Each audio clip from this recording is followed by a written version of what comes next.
You're yo, I'm gonna tell y'all why we here in a second. But hold on. Hey yo ma, cut that down. Them boys about to pod. First took away. Gas for this. Get your money's worth now. Yeah. So check this out. You here with the best Pelicans podcasters, bloggers, writers, post-game, press conference, question askers. You here with the people who could probably paint a house better than you if they felt like it. We gonna sing, we gonna dance, we just gonna let our talent go, you know what I'm saying? And we gonna do what we do. Check this out, man. You picked up the pace at the end because you was that was nasty landing, brother. But go ahead. I was you. Like what? I'm just fooling you. Yeah. What you say? We gonna let our talent show? What? Welcome to the show. Man. Welcome to the show, man. So we here today to watch the press conference. I haven't seen it myself personally. Like Justin there texted about it earlier. I said, man, you know what? I'd rather watch it with my guys, man. See how y'all feel about it. You know what I'm saying? Make a show out of it. What's up with you, though, man? I'm glad you decided to watch it with us, because me watching it by myself, I can just hear the lies. And I know you can hear the lies. For sure. So let's watch the lies together. For sure. Did you watch the entire press conference? From when Justin sent it, I watched the entirety of it. Okay. So I watched I got up to Grubbs. Shout out David Grubb. I got up to Grubbs' first question. And as soon as David Griffin answered, I turned it right off. I said, nope. Can we hey guys, how y'all doing? What's up, Justin? Hey pal. What's up, guys? It's been a night. Before we get into that, I wanted to play this clip real quick. And Jared, if you know any lotto numbers, please let us know. Because Jared said this last night. This is exactly what Jared said. Listen, this is what's going to happen, Justin. Because I'm a smart man and I see things. What they're going to do is have a press conference to introduce Bruce Brown and Kelly Olynyk, but they're also simultaneously going to announce the Saints' new head coach. Right? So whatever Griffin's going to say is going to get stepped on. Because there's WDSC won't be there, WWL won't be there, Fox won't be there, CBS won't be there. Come to child. Welcome. This is 5. If you want your palm read, if you want your future, your fortunes told, come to Propel's Talk. Yeah. Come holler at us. We got you.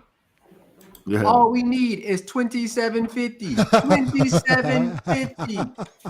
You know that. Put it in the chat. And we will tell you your Pelican fortune. Not bad. What's going on, Chaz? What's happening with y'all, man? Up, Chaz. You kind of went. Yeah. Go ahead. You kind of was Jamaican and you went Asian in the end. Mm. Like you was multi-talented. Like you smoked that shit, cuz. I support that. Hey yo, like I told y'all when the show started, man, you here with us. We about to pod to watch the David Griffin press conference. I've not seen it. I told my dogs I'd watch it with them. I don't know if Chaz has seen it, but either way, we gonna get this commentary. I saw it a couple times. It's all good. Good morning, everybody. Thank you. That's a lie. Thank you for making it in. Obviously, with this being a team off day, you've come in and won't get to see practice as you normally do, but really appreciate you taking the time. Obviously, nobody envisioned doing this sit down with all of you while we were 12-41 when the season started. This has been an unbelievably difficult season, trying for everybody, our coaching staff, our medical staff, our players, and most importantly, our fans. And we're very cognizant of that.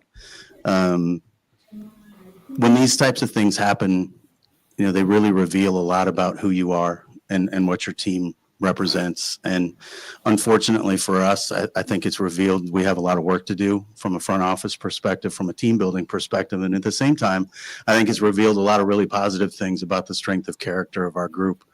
Being on the road with them for as long as we were for this Super. Hey, yo, dog, what the fuck are you talking about? What are you talking about, dog? How did we, bro? What? This man, thank you to the people who watch cars in the back. Shout out to the sanitation work. Like, dog, what the fuck are you talking about? Who's got that back? Or someone's got background. Someone's got some background noise. I don't know who it is.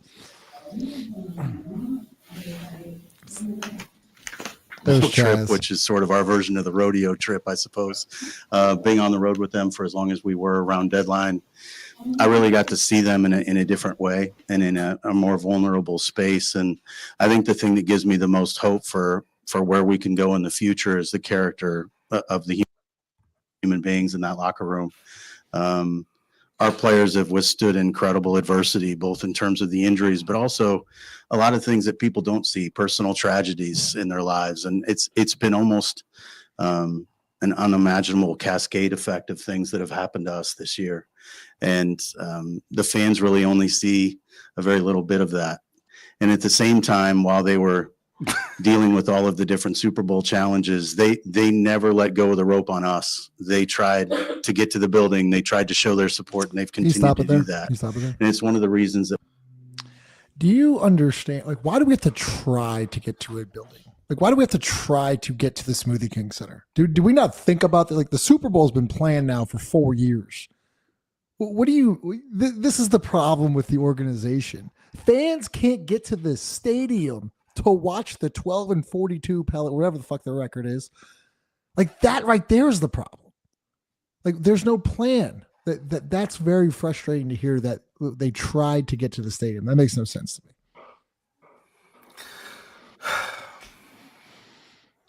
That winning here is going to be so incredibly important is our fans deserve that. And I think they're committed to us in a way that's really unusual. When you are sitting at 12-41, I don't think you've seen any give back on their part. And we deeply appreciate that. As I said, coming into deadline, we recognized we had a lot of work to get done. One of the things that took place this offseason, and many of you were aware of it, and it's been talked about at great length, but when we made the decision to trade for DeJounte Murray, it also signaled that we were most likely going to be doing something in the Brandon Ingram space. And Brandon and his agents at the time were very much on board with that. They understood it. We were in lockstep together. And I think Brandon showed Go ahead, Chance. Go ahead. No, I was about to say he told us that it didn't signal anything. Right. You told us that you were comfortable going into the season with Brandon, and both sides wanted to make something happen. Like that's what you told us. You know, what the fuck? Like I don't know. Yeah, like how did that signal? We thought it did, right? But he said it when they signed DeJounte that it didn't. They were going to try to make this work. Remember, DeJounte was trying to reach out to Brandon at the press. Like he said he was going to connect it to. Like these were things that were said at the press conference. How are they separate now? Like how did one signal the other? This is a lie. It is the clear glasses. Anybody who ever wears clear glasses, like they are a liar.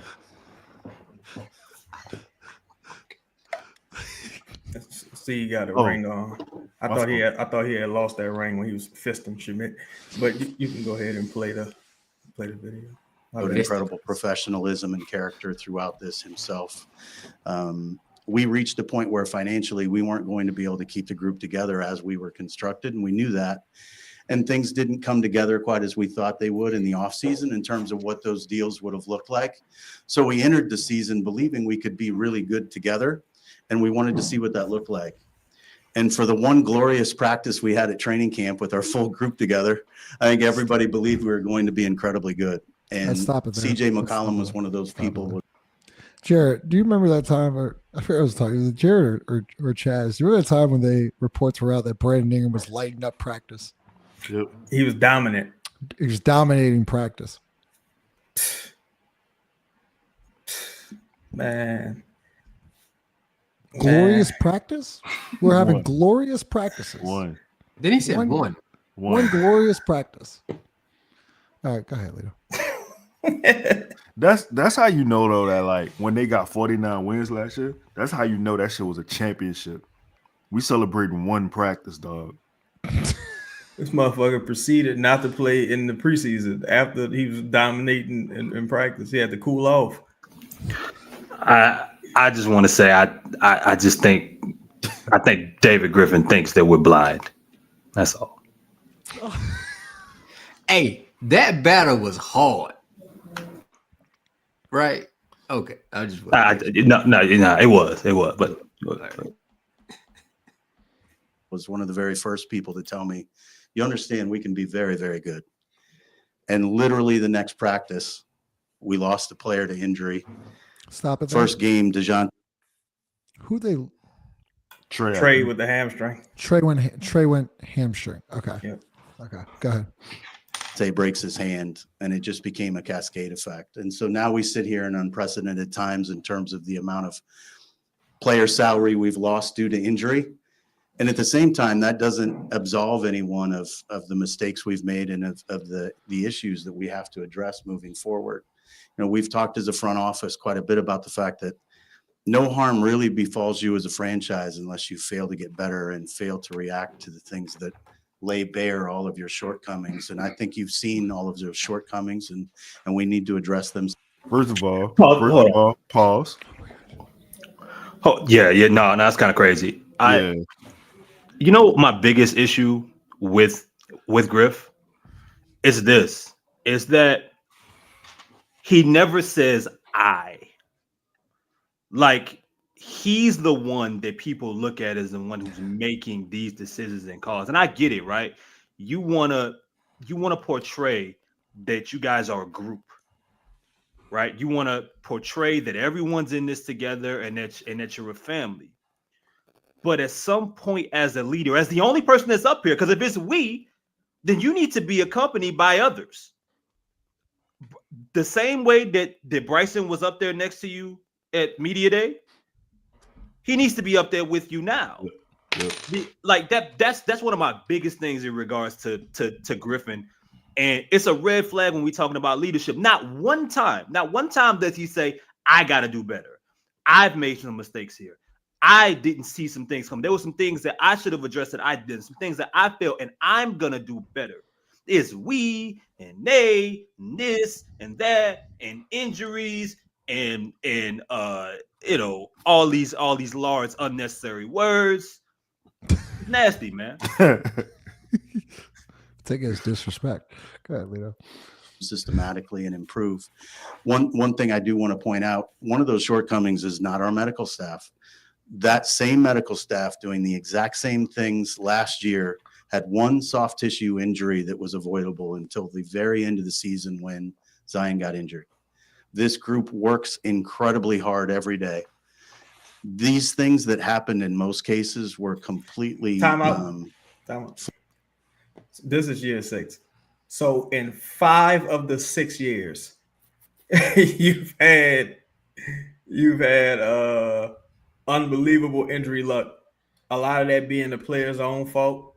A lot of that being, some miscommunication between said medical staff and the players. A lot of that being, some, the things out of the medical staff's abilities, like hospital things, diagnosis, etc. Because people got to take into account the medical staff. These aren't doctors. These are like physical therapists and things like that. They're there to get you back on the court and to help you with, preventative measures. That being said, 5 of the 6 years, you've had very similar medical issues. The one outlier being last year. That's not really something to hang your hat on, because majority rules that more than likely you're going to have these issues. So I just want to say that. Flukish and unavoidable. I think DeJounte's Achilles certainly is one. The broken hand was another. Herb Jones' shoulder subluxation's another. It really was a sum of all fears in that area. But that's not a group that we look at as being responsible, if that's the right word. We look at them as being a part of the whole, and they certainly need to work to improve, to get better, and they do every day. And they are here literally every single day. They never have an off day. And I think you've seen that group has the same strength of character that our coaching staff and our players have. Our coaching. That's not good. That's not good. Go ahead. I was gonna shout out, like, you hear glowing reviews of like Amy Atmore and stuff like that, and like I don't disagree with what he's saying here, because it's a two-way street. Like, yes, they work their asses off. Obviously, the players also have to respond to that, and not all the time do players respond to the medical staff. So that's all I'll say. But go ahead, Leo. Staff, I know you're going to want to address some of that as well. Our coaching staff has had to endure 29 different starting lineups, I believe, which I think is the 5th most in the league. But they've had a situation where every practice day. What'd you say? None of them had a good starting center. Give a fuck if it's 30 of them. You never had a good starting center. Yeah, I can't wait for that part, Chaz. Go ahead. yo, the more we sit here and we go through this, I really have no understanding of why Bryson is not there. Because the general manager made the trade, right? Like, I feel like he should be able to answer some questions in regards to, for one, like, if he's the person making the move, the compensation on it, like, what other deals maybe were available. Because he not necessarily going to give us that information. Well, I mean, but here's the thing, right? Like, Griff I don't think Griff believes that anyone that's there asking questions can put him in a box. And they try. Shout out to Grub. We'll see, like, some good questions along the way. He does not believe that anyone can put him in a box. He feels like he has an answer to get him out of any type of but Chris, this is why we're doing that show. This is exactly why we're doing the show. Yeah, you know what I'm saying? So I just think it'd be a lot easier for him to sit up here and answer these questions instead of, versus having Bryson come up there, because maybe Bryson isn't as skilled in this politician-ish way that Griff is, in which no matter what you ask him, he may not even answer the question, but he's going to look at you like he did and move on to the next. Like, I mean, it's kind of masterful, to be honest. Look at that look right now. Yeah. They don't call him the big bad booty daddy for nothing. Okay, all right, hold on. No, Scott Snyder does not deserve that. They never caught that. That's what I heard they call Griff. That's what, hey, shout out to Schmidt for that inside. Every game day, you would get one body back and lose 2. It's really, really hard to build habits and to learn how to play with each other when the group that's playing with each other changes every single day. So I think under the circumstances, they've dealt with the adversity quite well. All of that leads me to where we are now, which is one of the things we realized we needed more veteran presence. We needed more basketball IQ. We needed yo, Mark, cut that down. You just realized you needed more IQ and veteran presence? This is a new thought? What happened to Gary Temple? That's why you brought Gary Temple in, Man. Shout out to Gary Temple. Gary Temple getting to do some cool, smooth ass suits. So shout out to him. Them suits was kind of fly. So I thought that's why you brought Gary Temple in. You brought Larry Nance, and you got Derek Favors. Yeah, Hey man. Daniel Tice. Daniel Tice. More floor spacing around Zion. And what we really needed was championship caliber human beings and championship caliber winners. Stop it.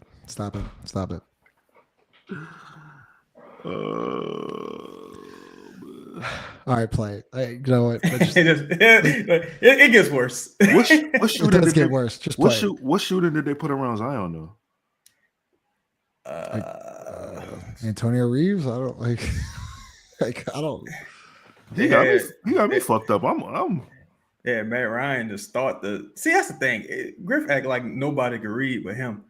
Like I can check Hawkins' basketball reference, brother.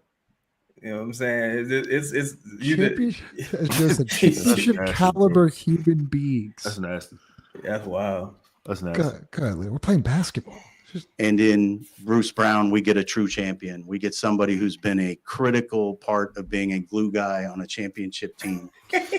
In Kelly Olynyk, we get somebody who's a floor spacing big with incredibly high basketball IQ, as Bruce has as well. I think that's going to make everyone's job a little easier because you're going to put guys in roles that they are more capable of playing, and their basketball IQ will help everybody play off one another a little bit more. We're really excited about both of these players from the standpoint of what they offer us moving forward. This is not viewed as a short-term situation with either player in our minds, and we hope as the season unfolds, they grow to feel the same about us. What we lost in Brandon Ingram is one of the best players in franchise history. More importantly to me and to our staff, one of the best human beings I've ever met in the NBA. Somebody is a really, really beautiful spirit and a really beautiful human being. He and his family. Hey yo, committed them. Come Hey, on, dog. Come on. How many can we get to the bad NBA people, or just because apparently the good spirited people don't win more than 12 games. This it's enough, right? Okay, yeah, they won 49 wins. 49 games last year, but that wasn't like a repetitive thing that they actually can do. I'm tired of we're a family aspect of all of this. Let's find some people that know how to play basketball and it can win. That's it. That's all we want. Yeah. Hey yo, this man said he has a beautiful spirit. Yeah. Bitch, you can't see that, dog. He talk about his aura. He's like he's obsessed with Brandon's aura. Like, come on, dog. Come on, man. Themselves wholly to this community in a way that very few players ever have, and we're incredibly grateful for that. And I think you're going to see these players that are joining us be very, very similar in their commitment to this fan base and this community. So with that, I'll answer any questions you have. Before we start, let me ask you something. Before we start, The questions before we get to the first question, and anyone can answer this. If you were, I wouldn't say if you were David Griffin, but if you had this job and you knew that you had to have this discussion right now, the 12 and 40 team, like what would you be looking like? What would be your essential points to kind of hammer down right now? How would you be treating this press conference? What would you be trying to deliver to, whether it be the media or, the fans or us watching right now? I would just tell the truth. I would just say, I feel like I never got an opportunity to see this team at its full potential because of the injury situation. I'm guilty of probably being a bit of an optimist given the injury luck we had last year. I was hoping that same injury luck would carry over into the season with the addition of DeJounte Murray, who's been a bit of an Iron Man. And I think, in all fairness, it's only right for me to give this team it was only right for me to give this team an opportunity to succeed because it only had been interrupted by injury. Now, if I really felt that way, and he said that, or if I was him and I really felt that way and I was just putting it out there like that, I would respect it because somewhere in my mind I could say, that's fair. But the fact that it's year 6, bro, like I had enough data to know that the fit on the court just wasn't there. I didn't need to see any more of it. Yep, so right. I think that's where he fucked up. He waited too long to pivot. Because you have some of the same problems today, currently, that you had 6 years ago when you first put the team together. Absolutely. Yep. Absolutely. Same problems. So go ahead, Lito. As far as compensation in the DI trade, and ultimately, do you feel like the timing was better now versus doing it last summer? Well, you make the deals when they present themselves. There wasn't a deal last summer that made sense, and we couldn't have acted on one that made sense. There was not a deal that made sense, and we couldn't have acted on a deal that made sense. So essentially, there were deals. I just did not feel like those deals were good enough for Brandon. The Utah one comes to mind. That was rumored to have been out there.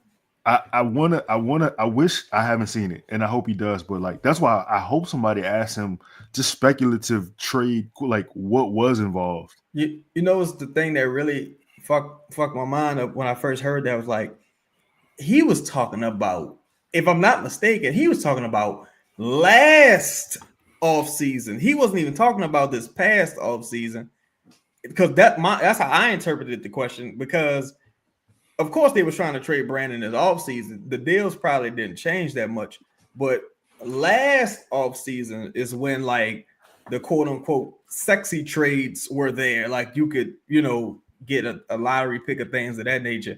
So maybe I would like some clarification on that, but I think he was talking about last off season, and that really make him look crazy.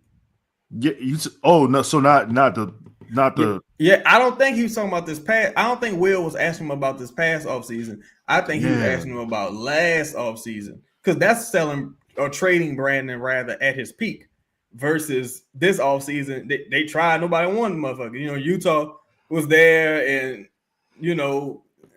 Brandon didn't want to go there. So, I don't know.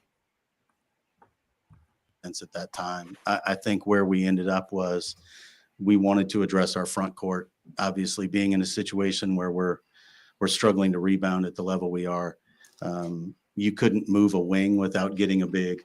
And Kelly is one that fits with Zion particularly very well.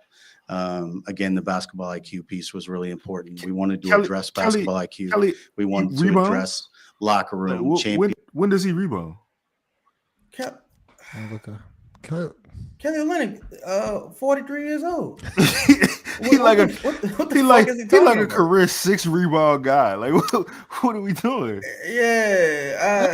He's averaging 3.7 rebounds this year. Look, he's cleaning the glass. Come on. See, this is the shit I'm talking about. Like, he's just saying bullshit. Like I just looked up Google Kelly Olynyk. I actually misspelled stats, and it just came up right there, 3.7.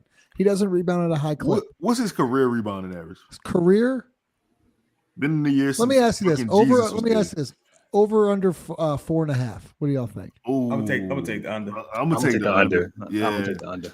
It's actually the over at 5.1. I said 6. 5.1 rebound. This is the guy that fits good. But what's crazy though? Before we start again, he's only talking about offense. Like, even his interest in Miles Turner. Miles Turner historically is a terrible rebounder. Anytime Griffin talks, he's talking about offense. He's never really talking about defensively. And right now, I mean, they spoke about it later on in this, but we can continue. But I think he's only talking about the fit on offense. Championship background. The human element needed to fit us. It's always been central to what we do. Stop it. Just stop it. What the fuck does that mean? What does the human element mean? What does this mean? This is my problem. Can he play basketball or can he not? Man. The human element does not. I don't care about the human element. Okay, I care about, does he produce winning? Is he a winning basketball player? That's what I care about. He say that shit. The human element shit, I mean, like he's putting AI on the team or some shit. Like he's putting, like, or Lito, like he doesn't know the things that circulate or the things that leak out about his players, about the locker room. Not all of his players, but people that have been inside that locker room. Like, we don't know some of the things that's even been rumored about said players, from professionalism to, you know what I'm saying? I'm not saying they're piece of shit people, but like,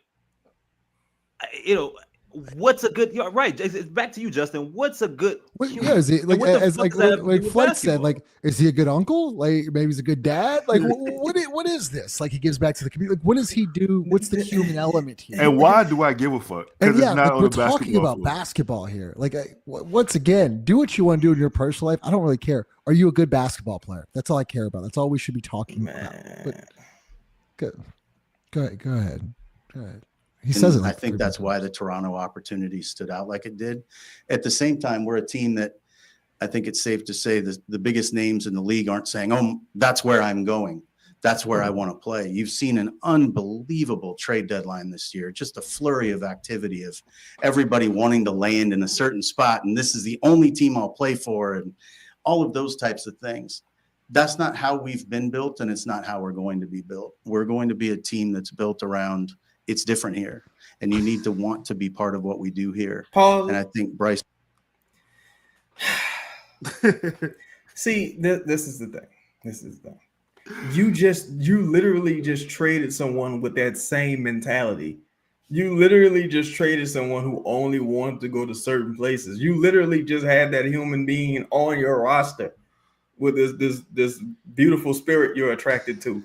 I wish Brandon was still here because I'd sick him on your ass and make him bite you.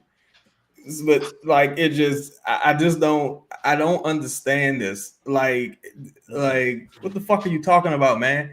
Yeah, nobody want to come in because the team stinks. You couldn't get Tim Hardaway. You couldn't get Malik Monk. You couldn't get Kyle Lowry. Couldn't get Chris Paul.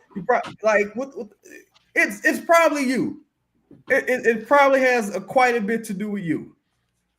Like, come on, man. I'm sure it has a lot to do with Griff. Like, you think people around the league talk? Think about JJ Redick and his vast array of comments about you being David Griffin. You don't think he has pull around the league? You think somebody reaches out to JJ about, hey, what do you think about New Orleans? Oh, I love the city, but don't trust Griff. It's probably something along the lines he's saying. Alvin Gentry, everybody's favorite drunk uncle. Yes. Yo. Like, people talk, man. Like, do talk. Fuck.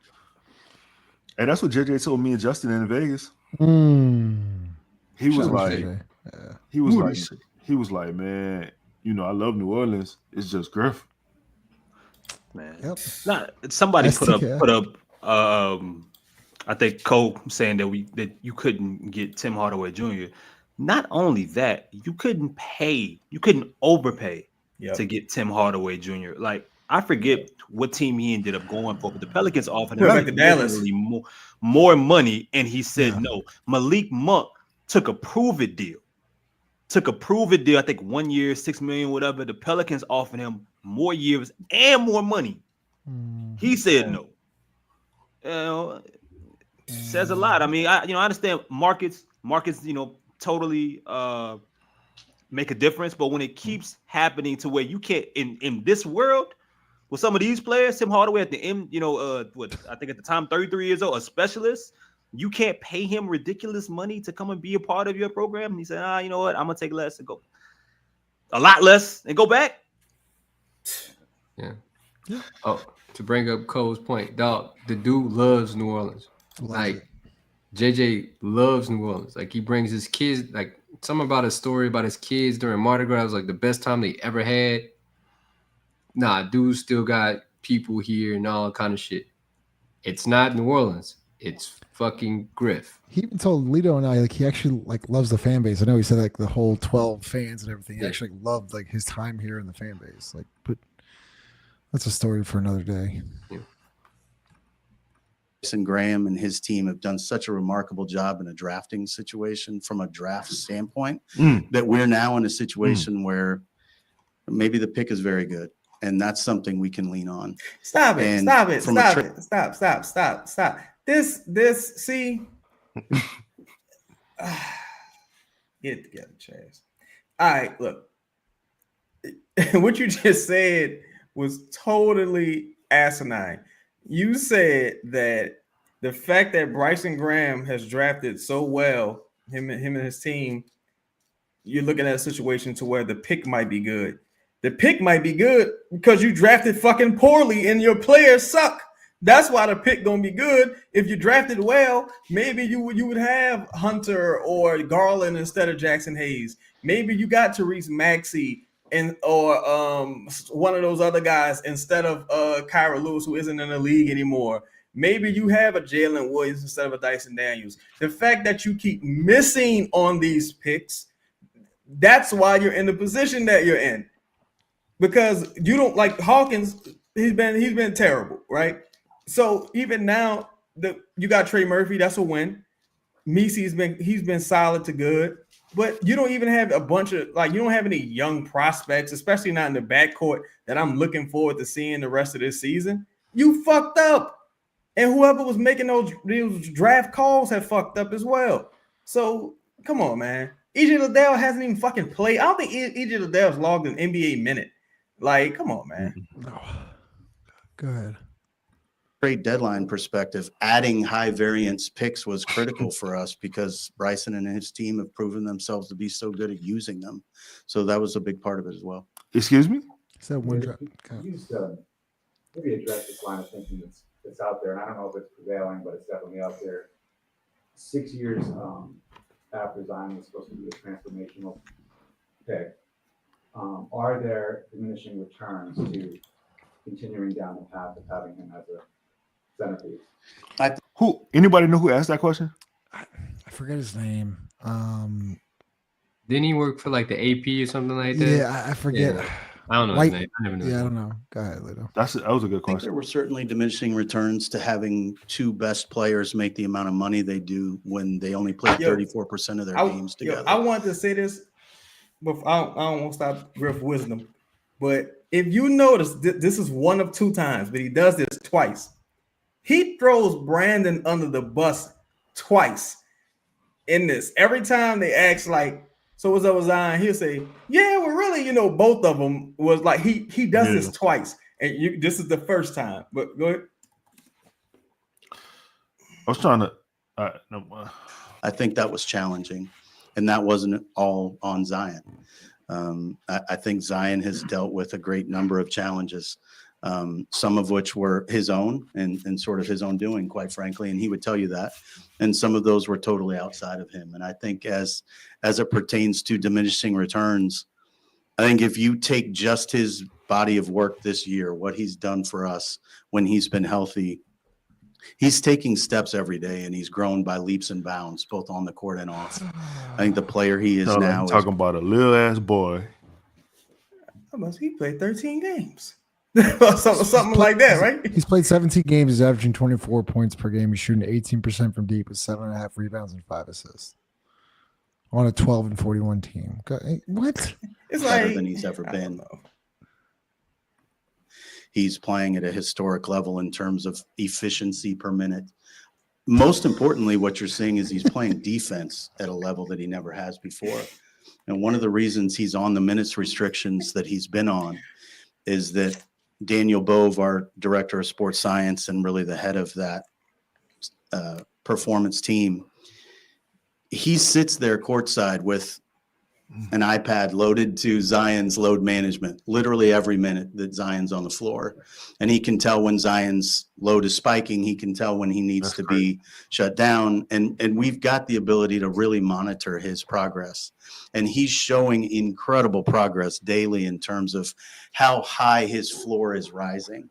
I think what you saw last year when he got injured, he's walking the Lakers down in that game, and he's playing at a level that very few humans have ever played at. But it was such a spike in what was required of his body.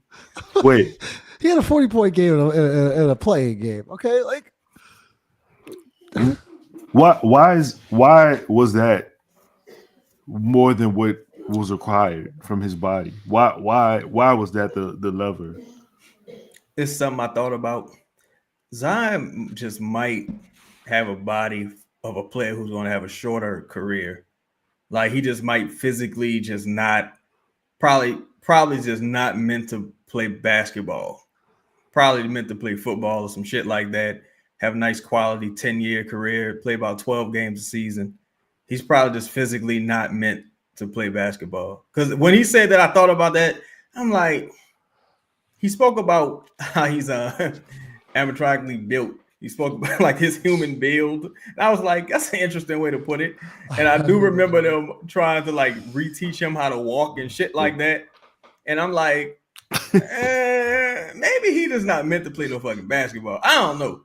But man, my bad, Chase. No, I was done going. No, man. I was reading some article about like the University of Wisconsin and how they like had this team, this AI team, and they built this system to this dude from the Green Bay Packers, like he tore his hamstring, right?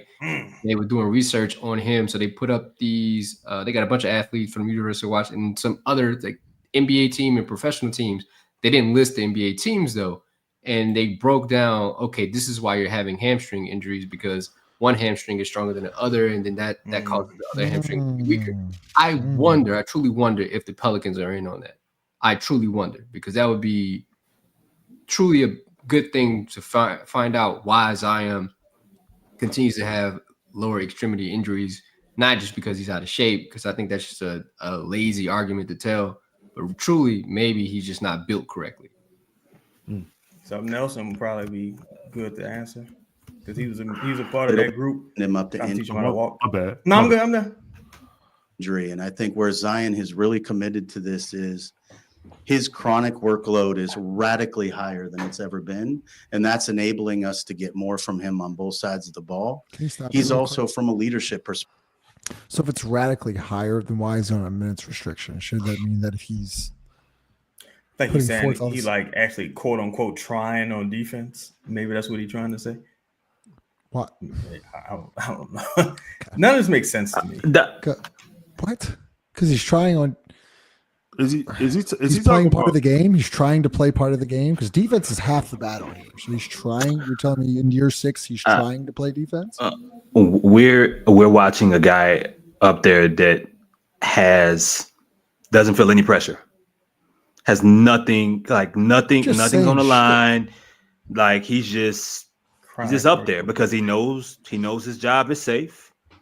He knows that even if he's challenged, he's gonna find a way, to duck the question or kind of go on a long diatribe and get back to something else. But completely just unbothered.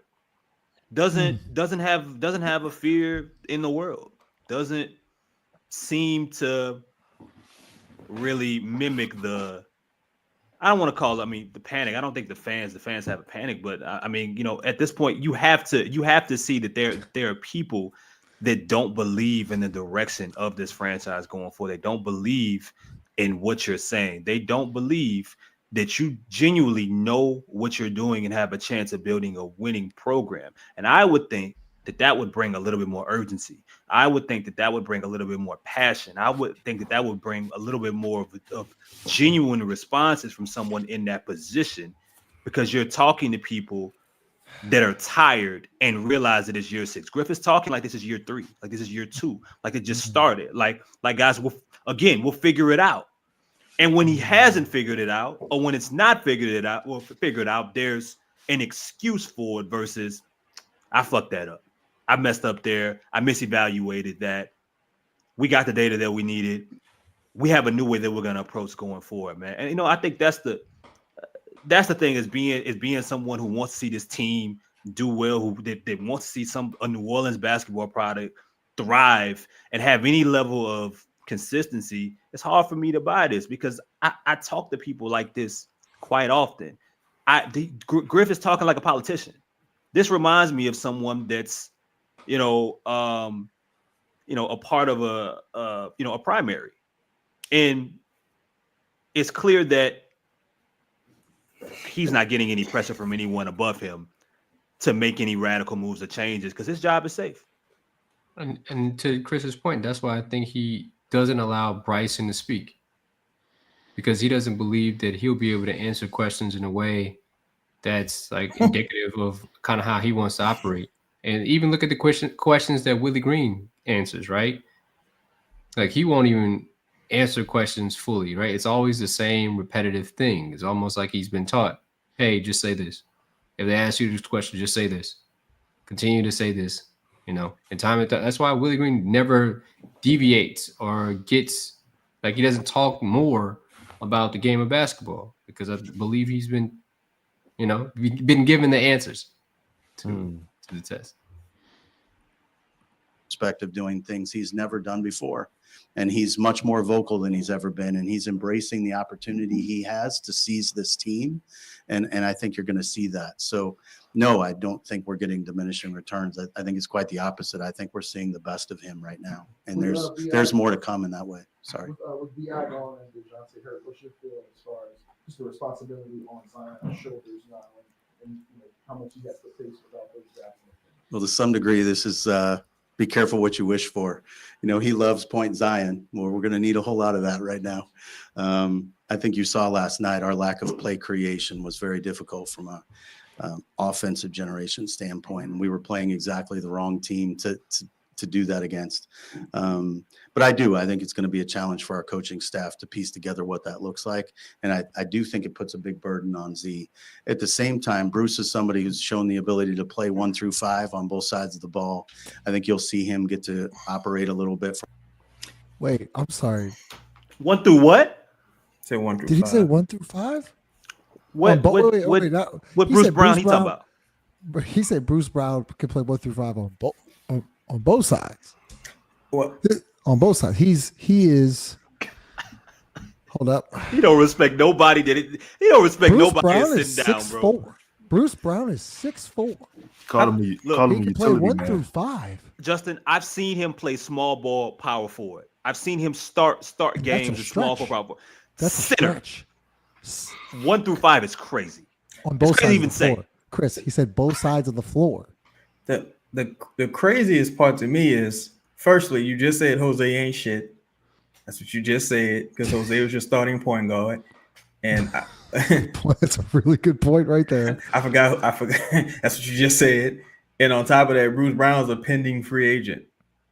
He just said Bruce Brown could play 1 through 5 on both sides of the floor and believed it. And he said it with. I always thought Bruce Brown was a backup point guard. But whatever. I've watched Bruce play. Dating back to when he was in Brooklyn drafted him, right? Yeah, I think he's in Brooklyn. Yeah, I've seen him play the 4. I've seen him play the 3. I've seen him play the 2, and I've seen him have point guard responsibilities. Sure. I remember him being when he got drafted. One of the things that was mentioned about him was his ability to be a combo guard at the next level. 1 through 5, Justin, fuck on both sides of the floor.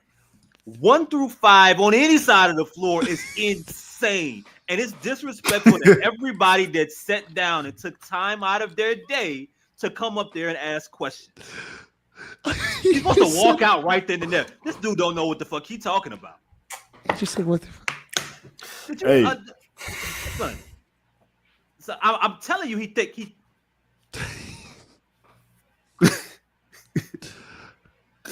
First of all, I'm asking you a question about Zion. We're talking about Zion and his ability on the floor. How the fuck did we even get to Bruce Brown? Bruce Brown being a center. Bro, he tricked us, bro. Like this dude, bro, this is crazy. Bro, he's a magician. That was incredible, dog. The question was about Zion. And we're talking about Bruce Brown being our stretch 5. No, I mean, Ted, he thinks he got Magic Johnson. I hate this man. It's masterful, though. It's masterful that it's fucking allowed, and that it's just so easy for him to be this way. It's really disgusting, but it's also masterful that he's found a way to be this way, and it's accepted. That's his grip. Hey, the worst part is this gets better. This gets a lot better. Standpoint as well. So that should share some of the burden too. I know it's tough when you lose a player like the but how much has the emergence of Trey Murphy kind of make that an easier decision? I really appreciate you bringing that up, Rod. There's actually several players along the lines of Trey that have shown incredible growth, but I think what makes Trey's sort of explosion. Hold on. How do you sleep at night? How do you fucking sleep at night, David Griffin? Several? How do you sleep at night? How? I'm sorry. How do you sleep at night? No. He still said Bruce Brown. I'm trying to think several. No. Oh well, you know what? Let me take that back because Herb. Yeah, all right, Herb. Trey. Hold on. What we count? Wait. What do we count? Several? Is several 3? I think he's That's a good showing. question, Luke. Yeah, because it depends on where you count Jose. I guess. You know what? I'm gonna let him slide. Well, I can't say that with Griff. You know, he got his Griff. You know, he keeps his fist on the pulse of things. Shout out to Schmidt, but he said, "I'm gonna give him. I'm gonna say Jose, Herb, and Trey. So I'll let him live with that draft class. So cool, whatever. But again, the question was about Trey Murphy.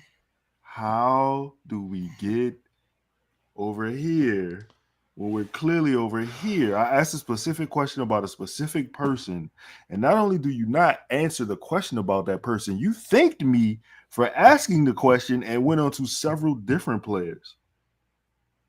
It's some Jedi mind trick shit going on. I'm telling you, stay awake. And as a player, so significant to us is it happened at a time where we really needed to know what he was capable of. And the injuries may have provided the opportunity to show us Excuse that. me? Had we been healthy, I don't think you would have seen him with the level of usage he's had, by way of example. And I don't think we would know that he could get to the line at the rate that he is. Pardon me? Honestly, I don't think he knows. Trey Murphy's Nah. You mean tell me you paid somebody $30 million or $25 million with the anticipation of them having less usage and less efficacy on the floor? That's you paid them, and this came as a surprise to you, or did you always know what he could do? And now I don't know. Oh my God. I don't know, Griff. Trey been saying he a starter for like 2 years, bro. Like Trey been saying, I know I'm a starter in this league for multiple years now. What do you mean? I don't think he even knows. This guy, man. Hey, bro. You blocked him with every role playing wing you could find, even players that shouldn't have even been in the league, that weren't in the league that much longer. What do you mean?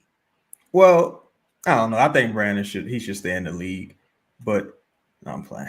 But all that being said, I think hey, what the fuck you mean? You so here go 25 million, Trey. I don't know how it's gonna turn out, but here you go. Yeah, let's see where this thing takes us. Let's go. I'm optimistic. How do you sleep at night, David Griffin?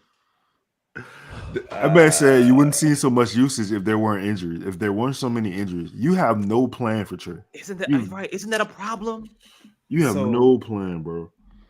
Like you were telling me Herb Jones should have had more opportunity than Trey at this stage after you paid Trey already. I don't know, Griff. Oh man, as a young player who's never been focal in the way he is right now.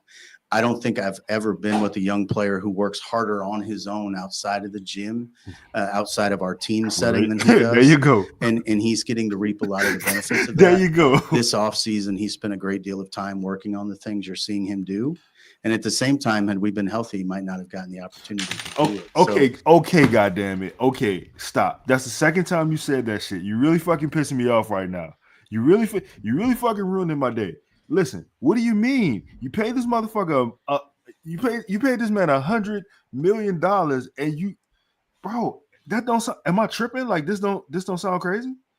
Nah, you don't sound crazy at all. Because basically, what you're saying is the injuries saved you from yourself, or saved the coaching staff from themselves. That's essentially what you're saying.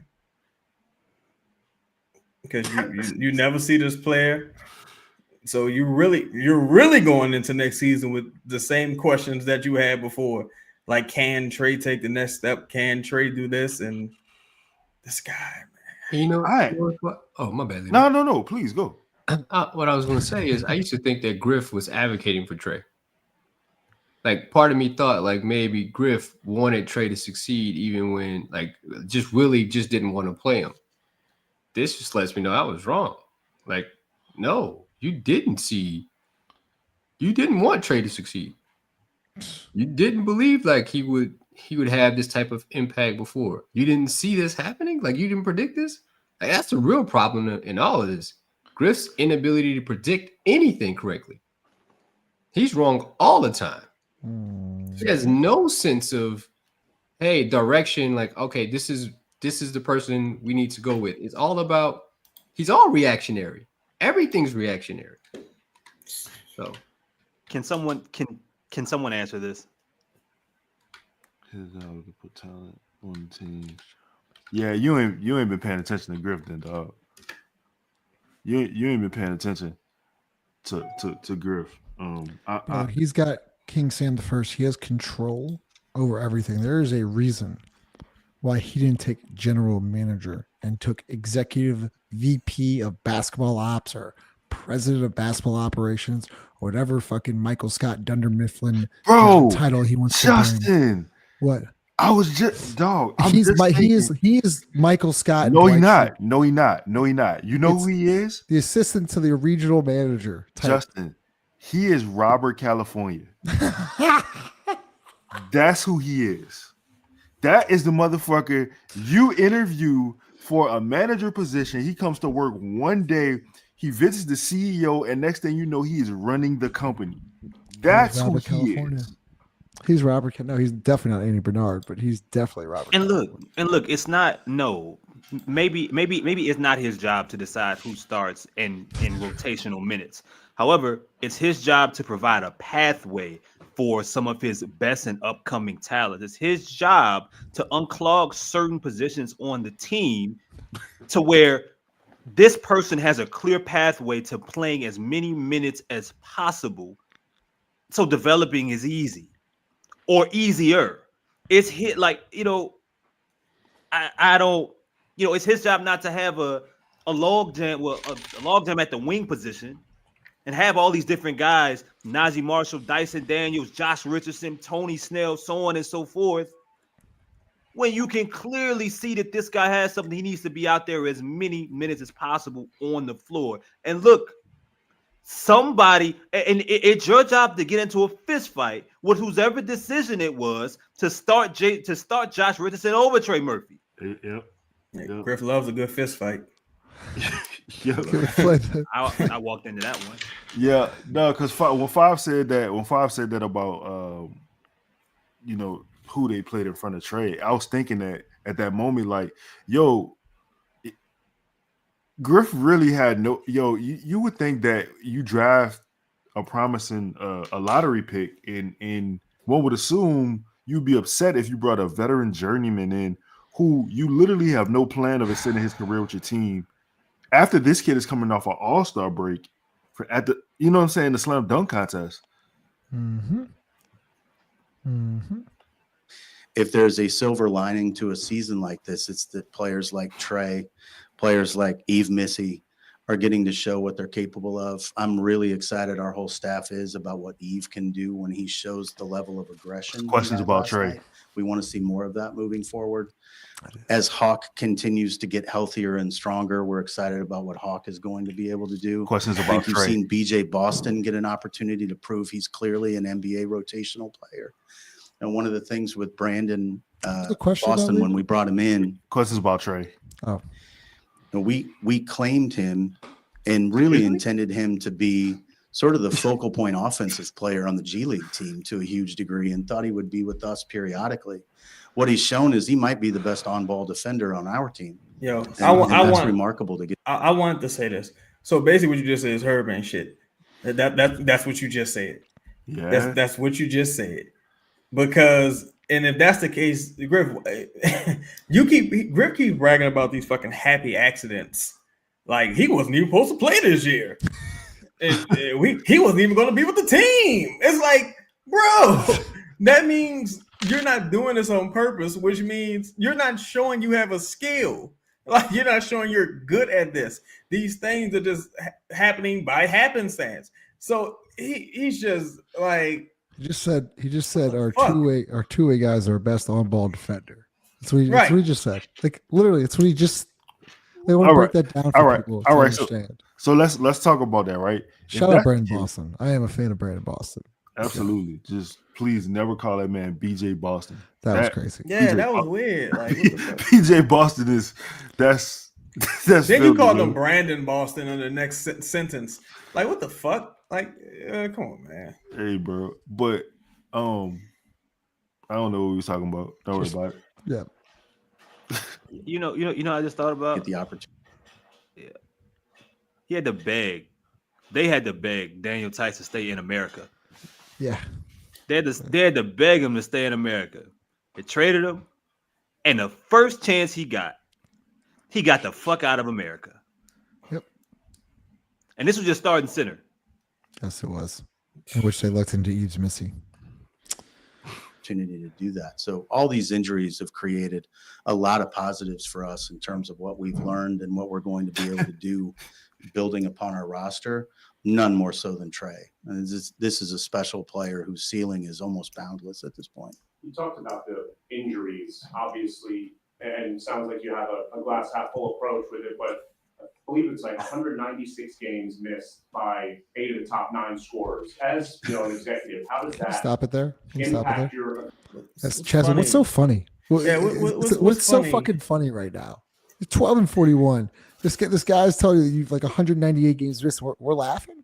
This is funny. What's so funny, dude? What's the line? What's the sign, Chaz? Or what's the line, Chaz?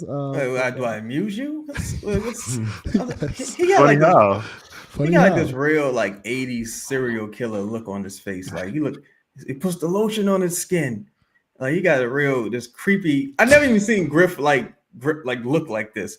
This guy, man, this is unbelievable, dog. This is unbelievable. It gets worse. Go ahead, Leo. He like glad someone brought that up. Yeah, it's funny you mentioned that.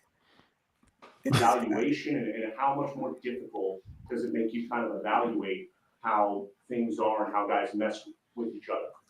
Glass half full because you have to be to some degree. The numbers you just gave, they all spell 12 and 41. And at the end of the day, that's all that matters. Nobody cares the reasons. Nobody really cares how difficult your challenges are. It's what are you achieving and what are you producing? And I think those injuries have created a lot of challenges that I think we've risen to in some cases and not met in others, quite frankly. And I think we need to get better in terms of how this team is structured so that we can withstand those things. But also, I think we need to get better just in terms of our ability to build a more available roster. And obviously, that's something we failed at to this point. Follow up on Zion's load management. How much are the restrictions on back-to-backs and minutes tied to the time he missed and then he's not in mid-season shape? Or is there an element in there that's going to be chronic going forward where he's always going to have that kind of restriction to some degree? I don't believe he'll always have those types of restrictions. I do think that a great deal of it's tied to his past injury history and the nature of his specific injury. Hamstrings are the most prevalent in terms of recurrence of injury.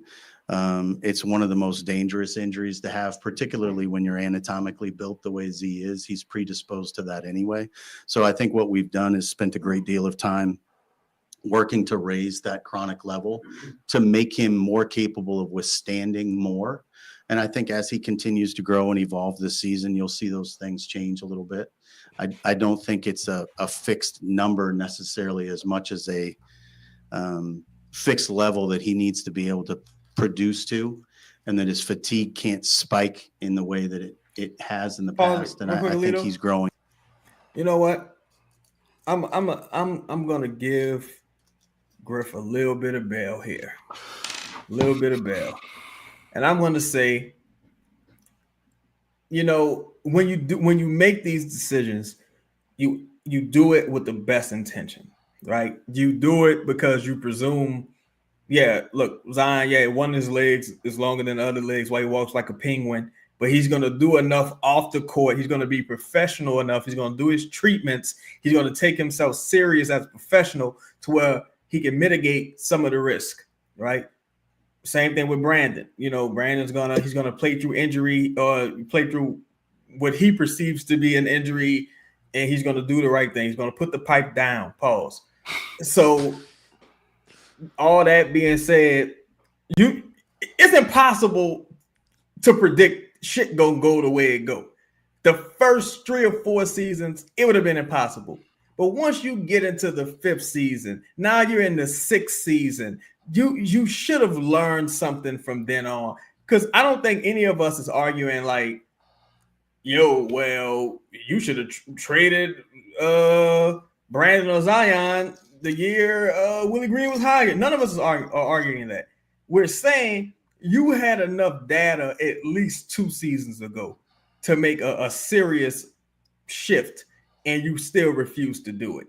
So that's really where the issue lies.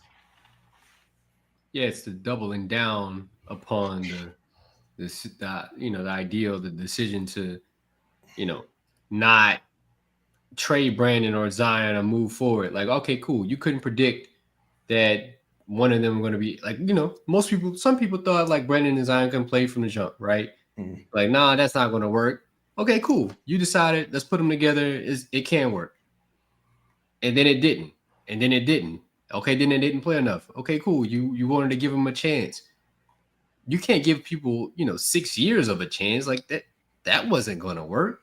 And as Chaz just said, year 3, you should have been like, okay, we've given it enough of a shot before we get ourselves into deep water. Let's just move on. So, at least somebody could save face.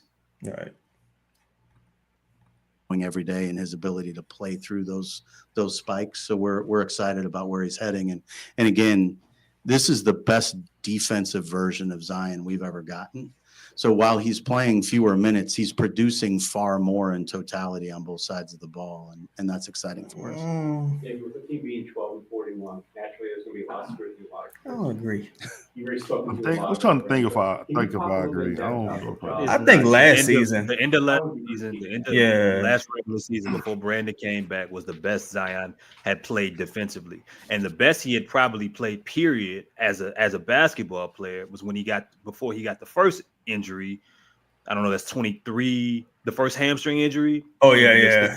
The Philly hamstring. Yeah, the start of 2023. Those are the best 2 versions of Zion. It's not.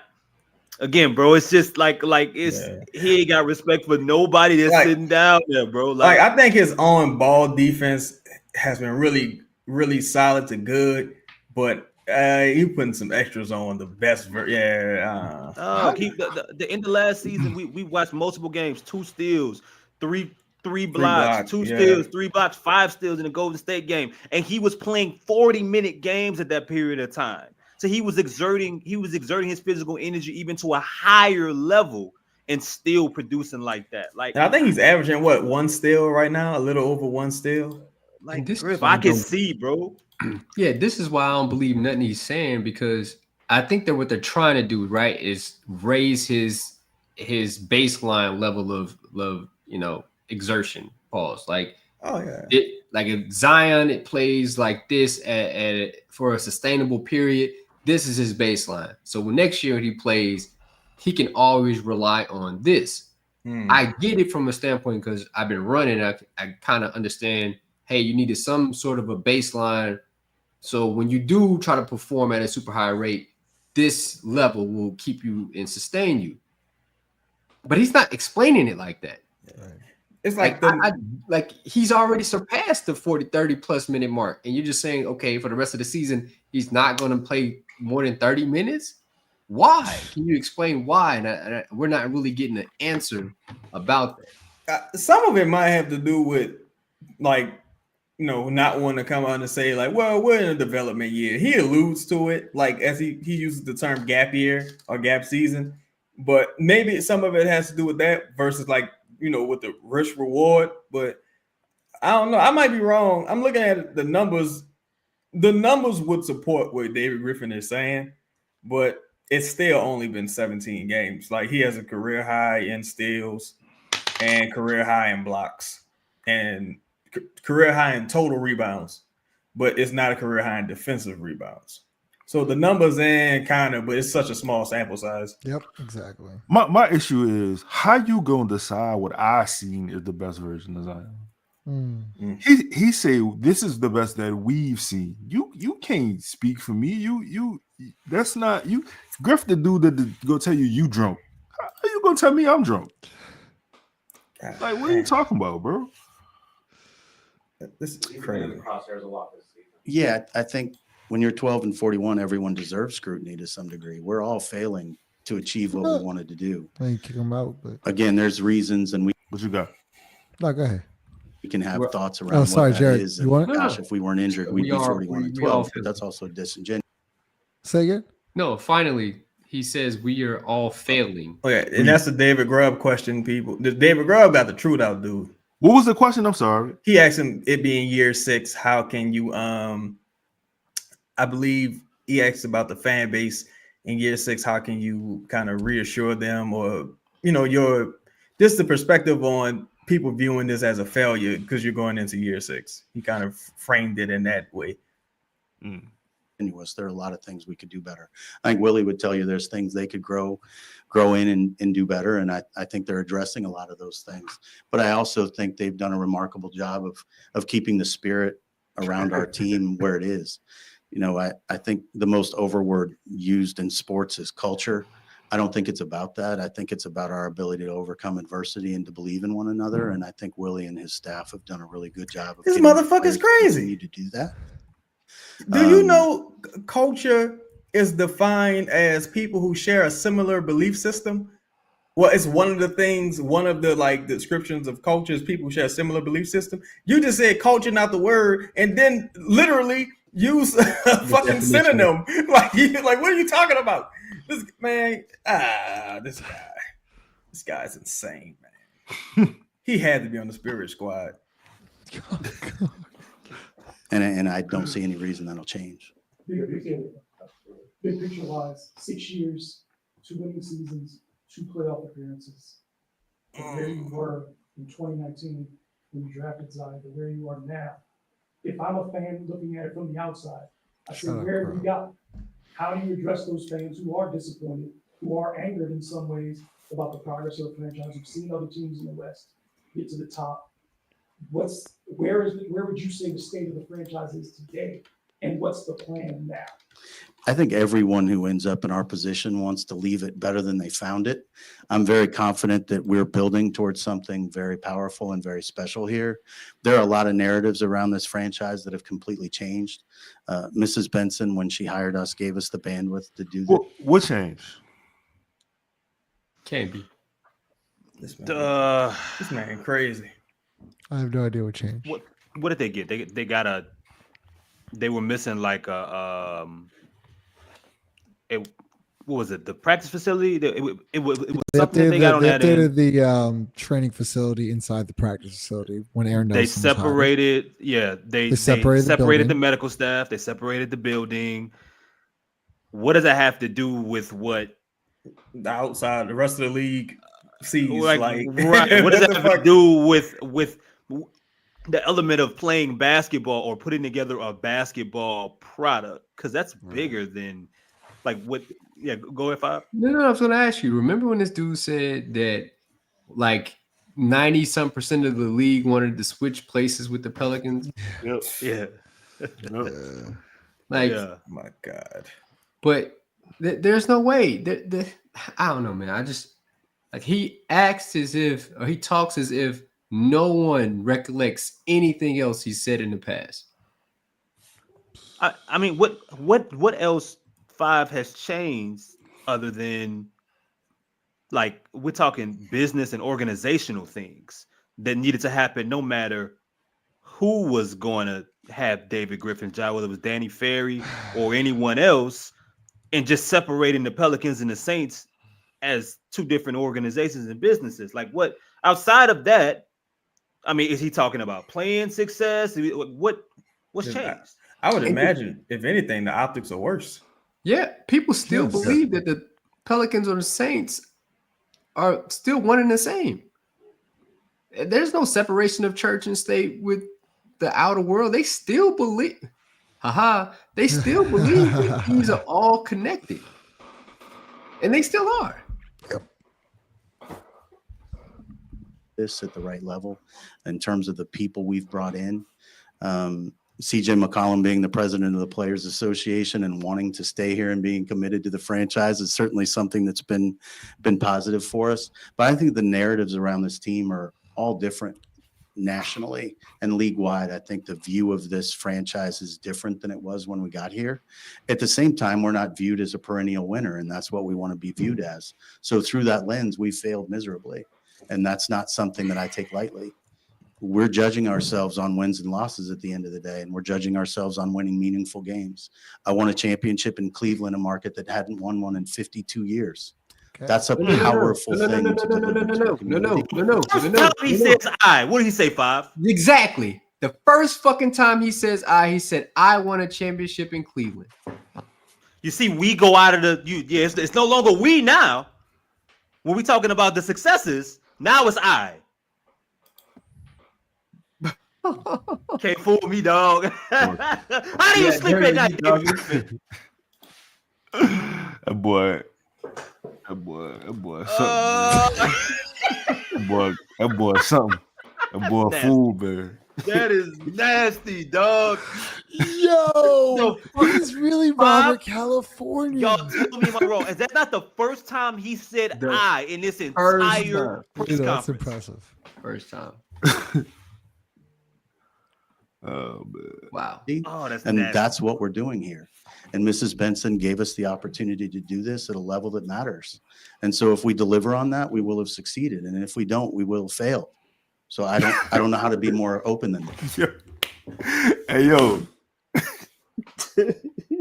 That man said, if we do it, we succeed. And if we don't, we'll fail. It's like, wait. Hey, dog. Never let me slip. Because if I slip, then I'm slipping. Slipping, falling. Can't get up. Like, What Michael Irvin say? when we played in the cold, it was cold. We was cold. Oh my God. Man. Achieve what we meant to do. At the same time, that doesn't negate the fact that we've had huge successes along the way. And we are definitely building this into a better place than we inherited from a team perspective. Motherfucker talking like he talking about the earth. You mentioned some of the injuries you guys have suffered, broken hand or a guy falling on hurt shoulder, you can't avoid it. Do you feel like up to this point there's been enough work done to avoid the avoidance, I guess you could say, stuff that you guys can prevent from having? Do you feel like the staff has done enough in that area? Yeah, I do. And I use last year as the example. You know, there are really good templates that exist in our league for having what has sort of become known as a gap year. Memphis last year had unprecedented injury situation, and they came out of that into this year much stronger for it. And they're one of the better teams in our league, and they're one of the younger teams in our league. If we can address those issues and move forward positively, we would similarly be very young and very productive. And I think when you look at last season with our medical staff, again, until Zion's injury at the very end of the season, they had had unprecedented success in terms of what this organization had ever achieved before that. And it's the same people. So I don't look at that as something where this is on them. And at the same time, I know every single one of them would tell you they want to do better and they want to put this in a better situation. So that's not to say that everything there is perfect either, but they're not the singular. He sucks with making team comparisons. He did this during media day when he compared the Pelicans situation not having a center to Golden State. Yeah. And there was another team, right? He's using the injury situation and he's framing this as a gap year and using Memphis as a comparison as if your before was anything that resembled Memphis. Memphis has had multiple playoff appearances. Memphis has won at least one playoff series. They've won a series. Mm-hmm. Memphis has been talked about as a contender when healthy consistently. Memphis has won with and without injuries over time. It's not the same, dog. It's not like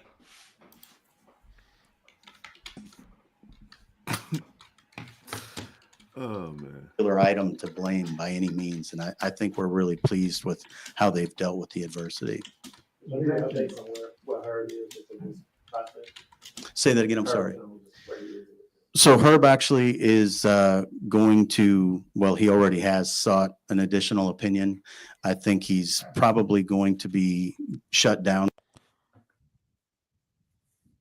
Members only pod told you that.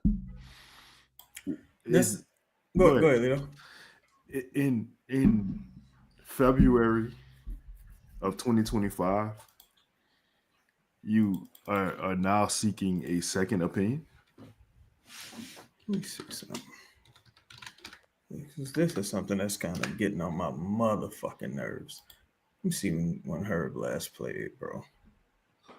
Herb last played on, was it versus Portland on January 8th? That's about, let's see here. It's my calendar. 1, 2, 3, 4, 5 weeks ago. It's about 5 weeks ago. So motherfuckers just chilling like that. That's the haps. Motherfuckers are chilling on the sideline. Nobody getting a surgery. Nobody getting no cortisone shots. Nobody picking no direction to go in. Everybody just chilling. Inmates just running the building. That's what's going on. You don't even know if he's going to be shut down or not. Why don't you shut him down? Like what the fuck, man. All right, that's strike 2, Herb. That's strike 2. Let's go. Let's get to 100 likes soon. And we'll Please, let's get to 100 likes. Yeah, smash the like button. Get to have more 110. information as it goes along once he's evaluated there. Wait, can we stop that actually for a second? Because it goes back to that awkward video clip from Will Guillory when they're on the road when he's shooting with Brandon Ingram. And then at the end, you see him throw up that X. Thought that was interesting because he was supposed to get certain. Just none of this shit makes sense. Was there a particular reason why you wanted to be on this road trip at this time? Well, I'm on most of them, much to their chagrin. I'm around a lot. Stop it. And this is the main problem right here. Moneyball taught me this when Billy Bean's on the airplane, sends his Jonah Hill out. He's like, "Oh, I don't travel with the team." Jonah Hill asks why. It's like, because I might have to trade these motherfuckers. I might have to cut them. I might have to like David Griffin wants to be friends with everybody, and this is why he has hard times making hard decisions because he don't want to hurt people's feelings, and he gets too close because he wants to have all the control and see what's going on every single night. And this is the problem right here. This guy, man. But seeing them in this particular situation really helped me understand what it was going to look like while they're. Oh, my bad. I was about to say, my fault. There was a great deal of adversity and a lot of questions surrounding the team.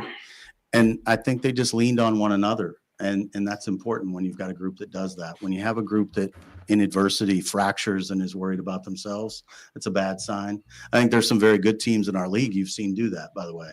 When it becomes about me and not the team, I think you've got problems. And I don't think our team has done that.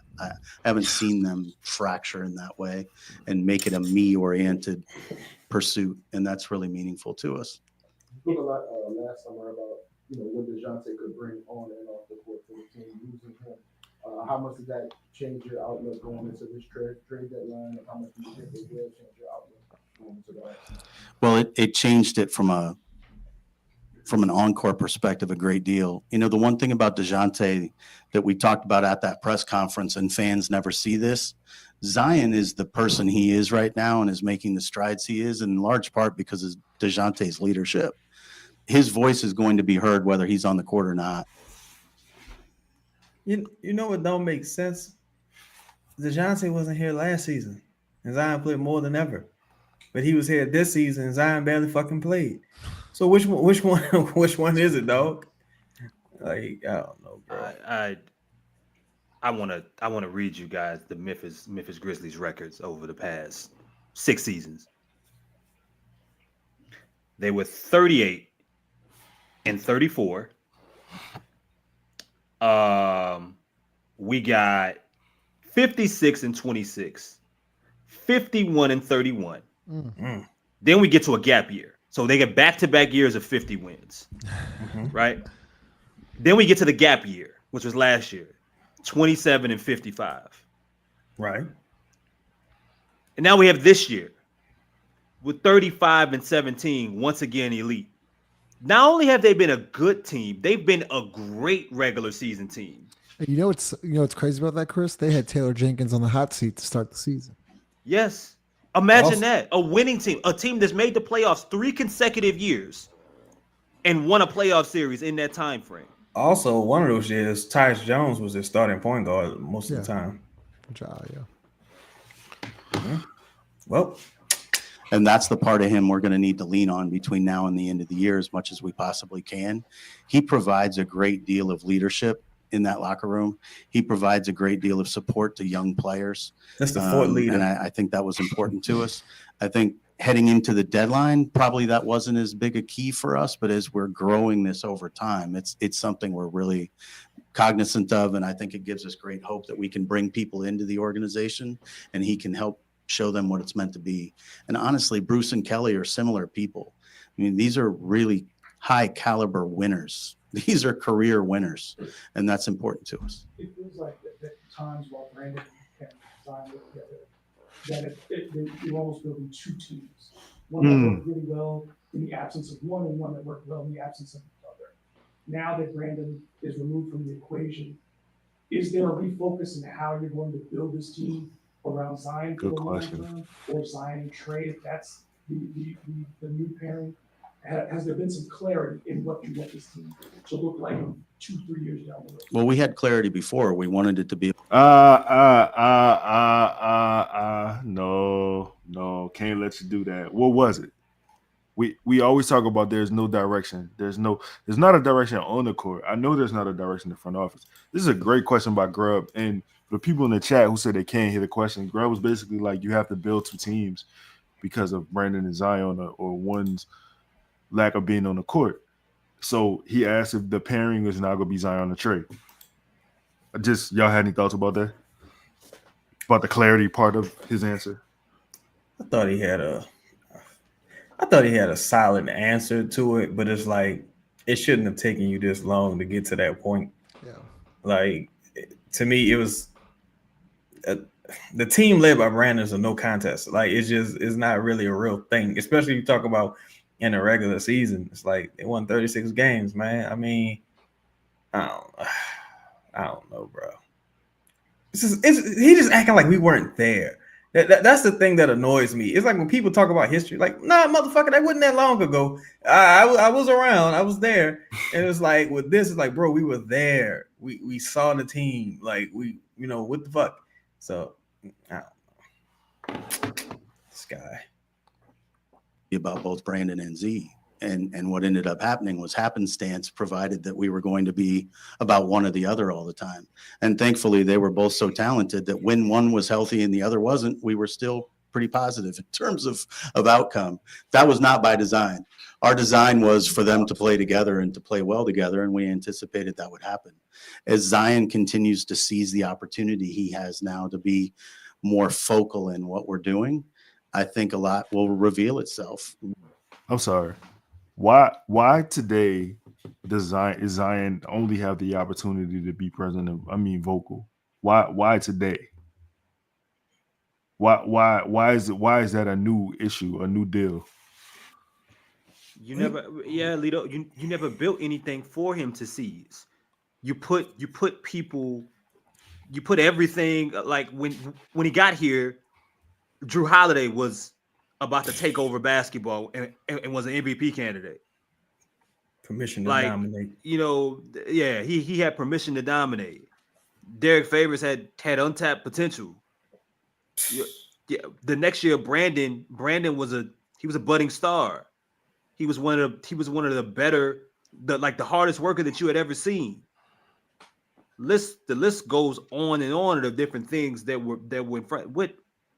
Like, I don't know.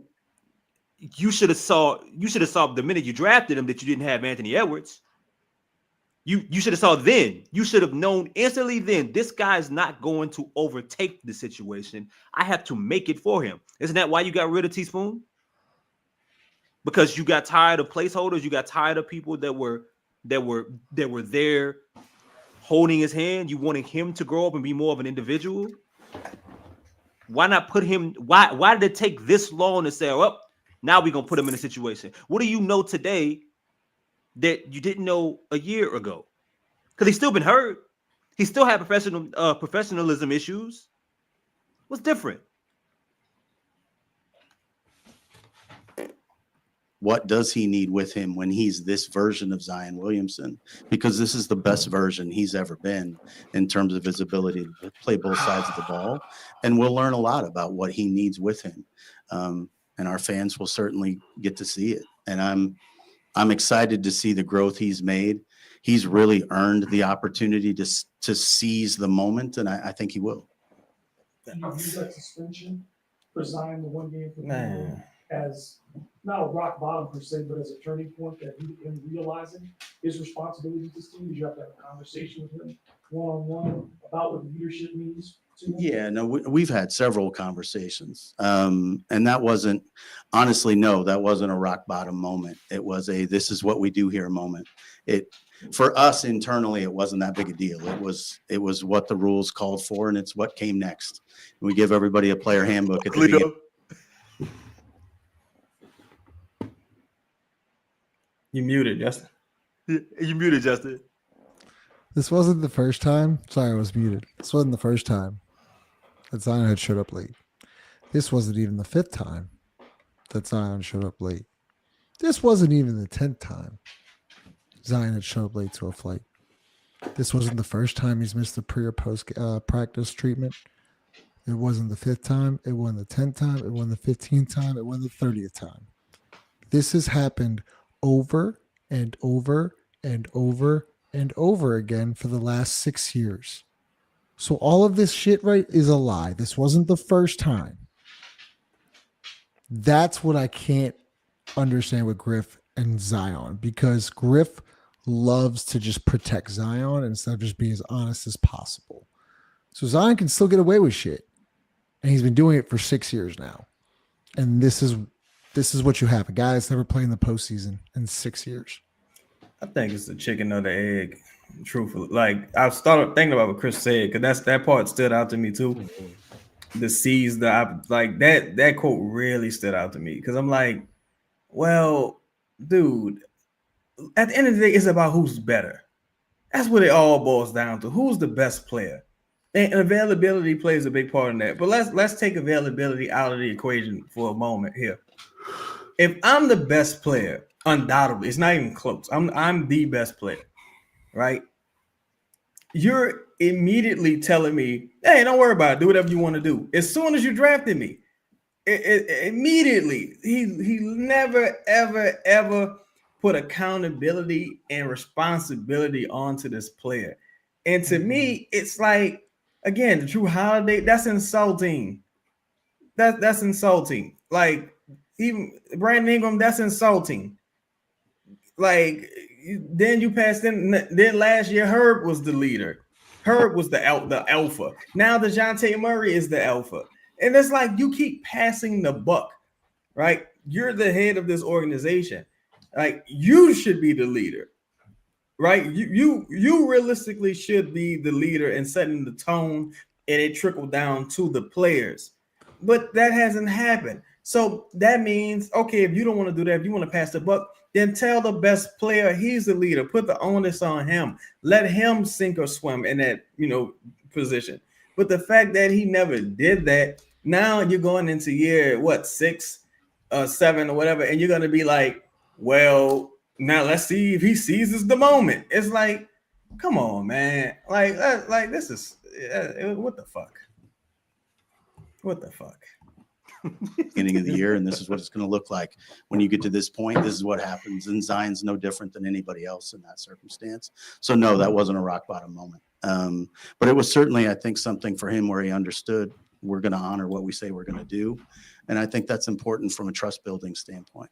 If you credit, I guess, then DeJounte Murray for the maturation that we've seen out of Zion this year, and the reason we're getting two-way Zion is biggest reason to do is because DeJounte's here, basically in his ear. Yeah, he's certainly a huge part of it. I mean, everybody wants to credit one thing. It's a culmination of a lot of things. But DeJounte's been a very big positive for Z, and I think he would tell you that. I think he's done a lot of things off the court that have been very positive for him as well. I think the change for him in terms of agencies has been something that's been different for him, and he's really leaned into taking what he's being offered. And I think just his growth as a man, as a human being, is really more responsible for it than anybody else. You know, we've talked about people mature at different rates in the league. And sometimes that maturity looks like a brush fire, and sometimes it looks like a forest fire. And I think he's reaching forest fire status now, and that's exciting. That is such a tone deaf comment considering what's going on. I was just thinking about that, Chaz. I was just thinking about that. How do you? This motherfucker, dog, this dude is insane. This guy is insane, bro. He is insane. Like, that's some shit I would say. Like, what the fuck? You were saying you couldn't find no other analogy. Like, Straight forest fire. Like, I'm trying to think of other players similar to Zion. And I don't even know if I just say we have to keep it just number one overall picks, but outside of this recent draft that have been in situations to where they needed to seize an opportunity right away. Like I'm looking at Wemby. Did Wemby have did the Spurs put a bunch of veterans and a bunch of players in front of him, or did they just say, "Hey, we're gonna figure it out. We got some players that we drafted previously that'll be here, but it's your team, right?" Maybe Cade. I think Cade, because they was going. I don't know what they saw in Killian Hayes. They did some weird shit between Killian and then Jaden Ivey. Yeah, Cade, it was weird. But part of that as well for Cade was staying on the floor, right? So yeah, similar. But we talking the first year. Just ultimately the first year, you pretty much a good majority of these people, even Ja, the roster was pretty much scrapped. You had a bunch of young guys, some veterans there, but it was pretty much him. It was him. We gonna live or die with him.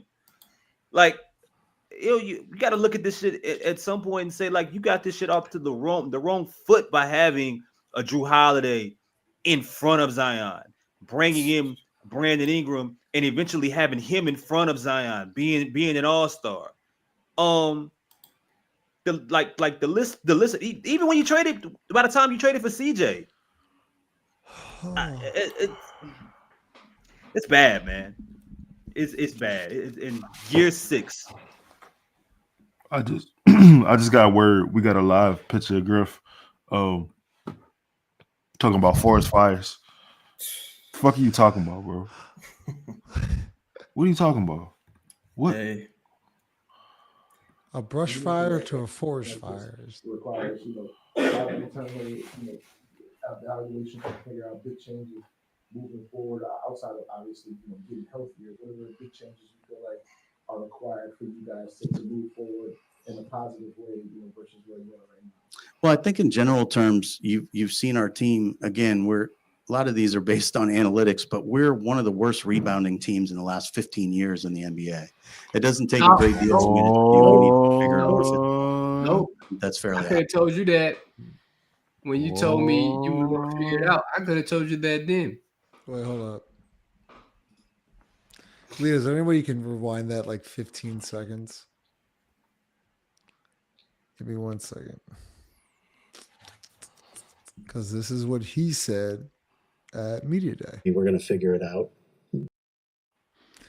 And now, today, February what? 11th.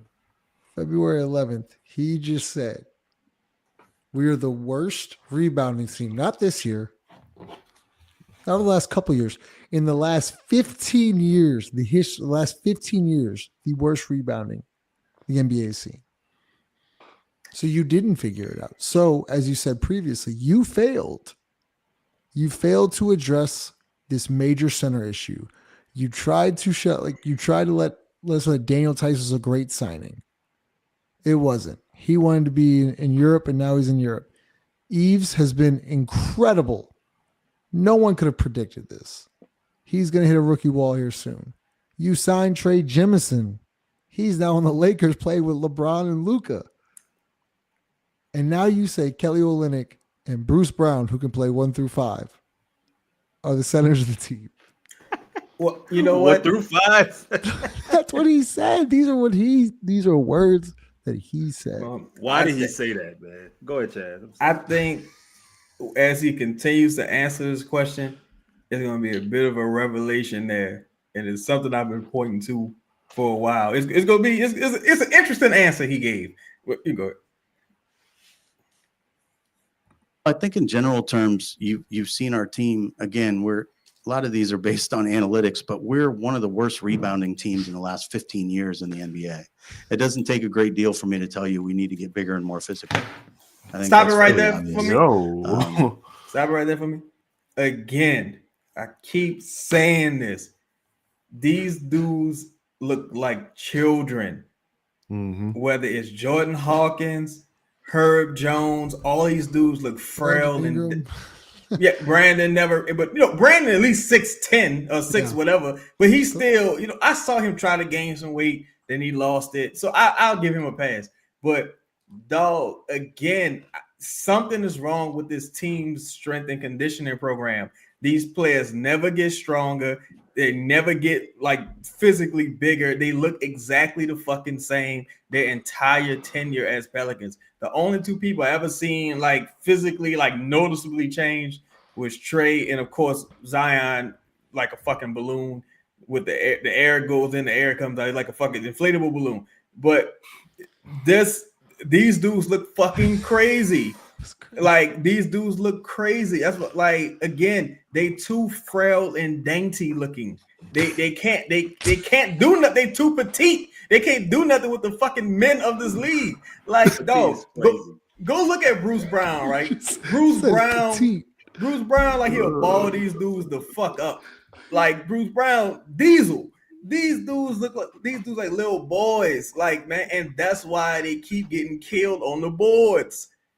So Justin, him saying Bruce Brown could play a 5, that's like saying Josh Hart could play the 4, because Josh Hart has the know-how and the intensity to go get boards. Physically, he's a strong guy, but you can't really put Herb at the 4. You can't play Hawkins at the 3.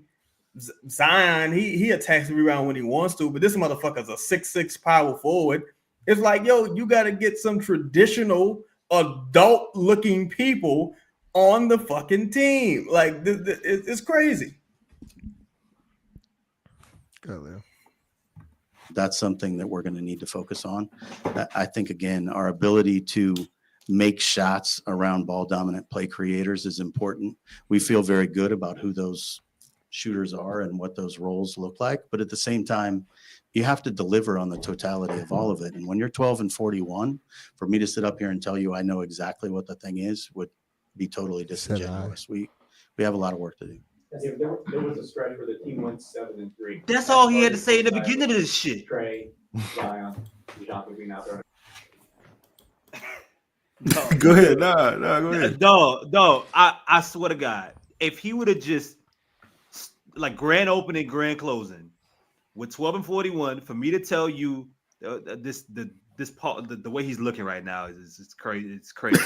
But for him, if he got up and said, "Look, with 12-41, for me to act like I know, I know exactly all of the answers right now, I wouldn't be telling you the truth. We have a lot of work to do." That could have been it. All that other shit, here today, going tomorrow, unnecessary.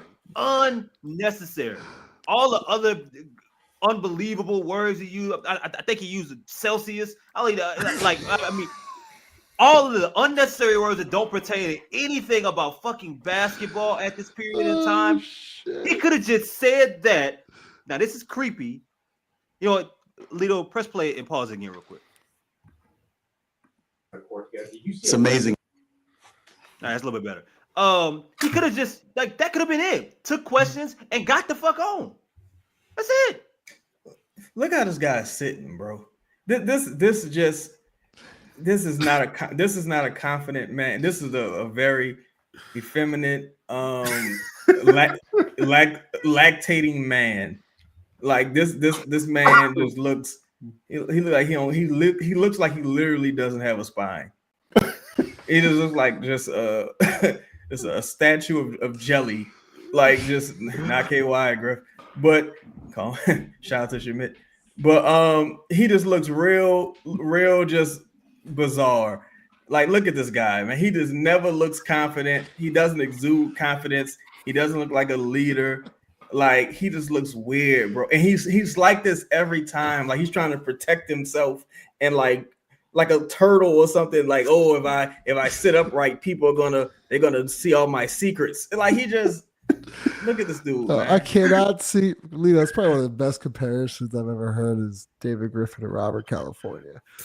That was impressive. Like, I'm looking up Robert California quotes right now. Like, I'm Lizard King and everything like that. Lizard King. It's just crazy. Just crazy. Dog. Where's his neck? He looked fucking crazy, bro. Like, just this motherfucker look crazy, dog. Like, come on, man. Come on, dog. Where is this man's neck, son? Like, this is crazy. This is craziness. Boy, how that works. Yeah, you want to see how this team, because we saw increased pace right before three. Did you see that style that you want to see from this team? Yeah, we did. At the same time, I would tell you that was probably a soft spot in the schedule in terms of the level of competition as well, which was good for us because that lineup had barely played together. Got some honesty. So to get their feet underneath them a little bit at that time was important. I don't believe DeJounte, Brandon, and Z played together at all as a group. Let me ask you. So can you stop it? Never seen. Can you stop it there? Can you stop it? Why is he questioning that? Like, what? Let me get this straight. Everybody knows that. It's clear as day. Zion was sick. We're doing quotes. Zion was sick opening night. DeJounte broke his hand opening night. And then that was that. And then when DeJounte came back, Brandon got hurt. Everybody knows that timeline. Why are you acting like, I don't think they play. Like, you know. And if you don't know, that's a problem. Bro, they had people telling other people that, man, I don't know, Griff built such a quality roster, guys are going to start getting healthy and it's going to be tough to tank, man. They're not going to be able to tank. And it's like, I don't want to say the R word, but I'm going to say remedial. Bitch, are you remedial? Or like, are you crazy? Are you nuts? Mind you, the team was like 5-20 at the time. It's over. You think I give a fuck that DeJounte coming? Oh, people better watch the fuck out. Javonte Green's back on the scene. Like, are you crazy, man? Chaz, he said, fuck out of here, man. He said when talking about the uptick in pace and 3-pointers that were made attempt to massive. He said that they ran past a soft spot of the schedule. Motherfucker, you are 12-41. You are the soft spot of the schedule. Yeah. You are the soft part of every. What do you mean? Every game is the hard game. Every game. There are no easy games. And this is the crazy part. When they was winning them games, you were only missing Brandon. Like most of those games, you were only missing Brandon. So what the fuck are you talking about? Yeah, like. You mean to tell me the soft spot of the schedule, the Raptors beat the dog shit out of you? 40 points. Beat the dog shit out of you. Like, come on, man. Like, Utah was up like 30 points and then they started like tanking. The soft spot of the schedule soft, like, come on, man. Yo, don't put Uncle Fester back on this fucking screen. Put him back. What you mean? There was that. Is that not? Don't put Uncle Fester back on this guy. Is that not? Hold on, bro. Are you serious? If you go back, hold on, man. Look at my dog. Are you telling me, Lito? Don't nobody want to see that shit. Lito, you ever seen Life at the End? And he said, I don't even want no Jello at the end. Yeah, how you smoking that smoke, doing that coke, dealing that dope, giving up hope, gang banging.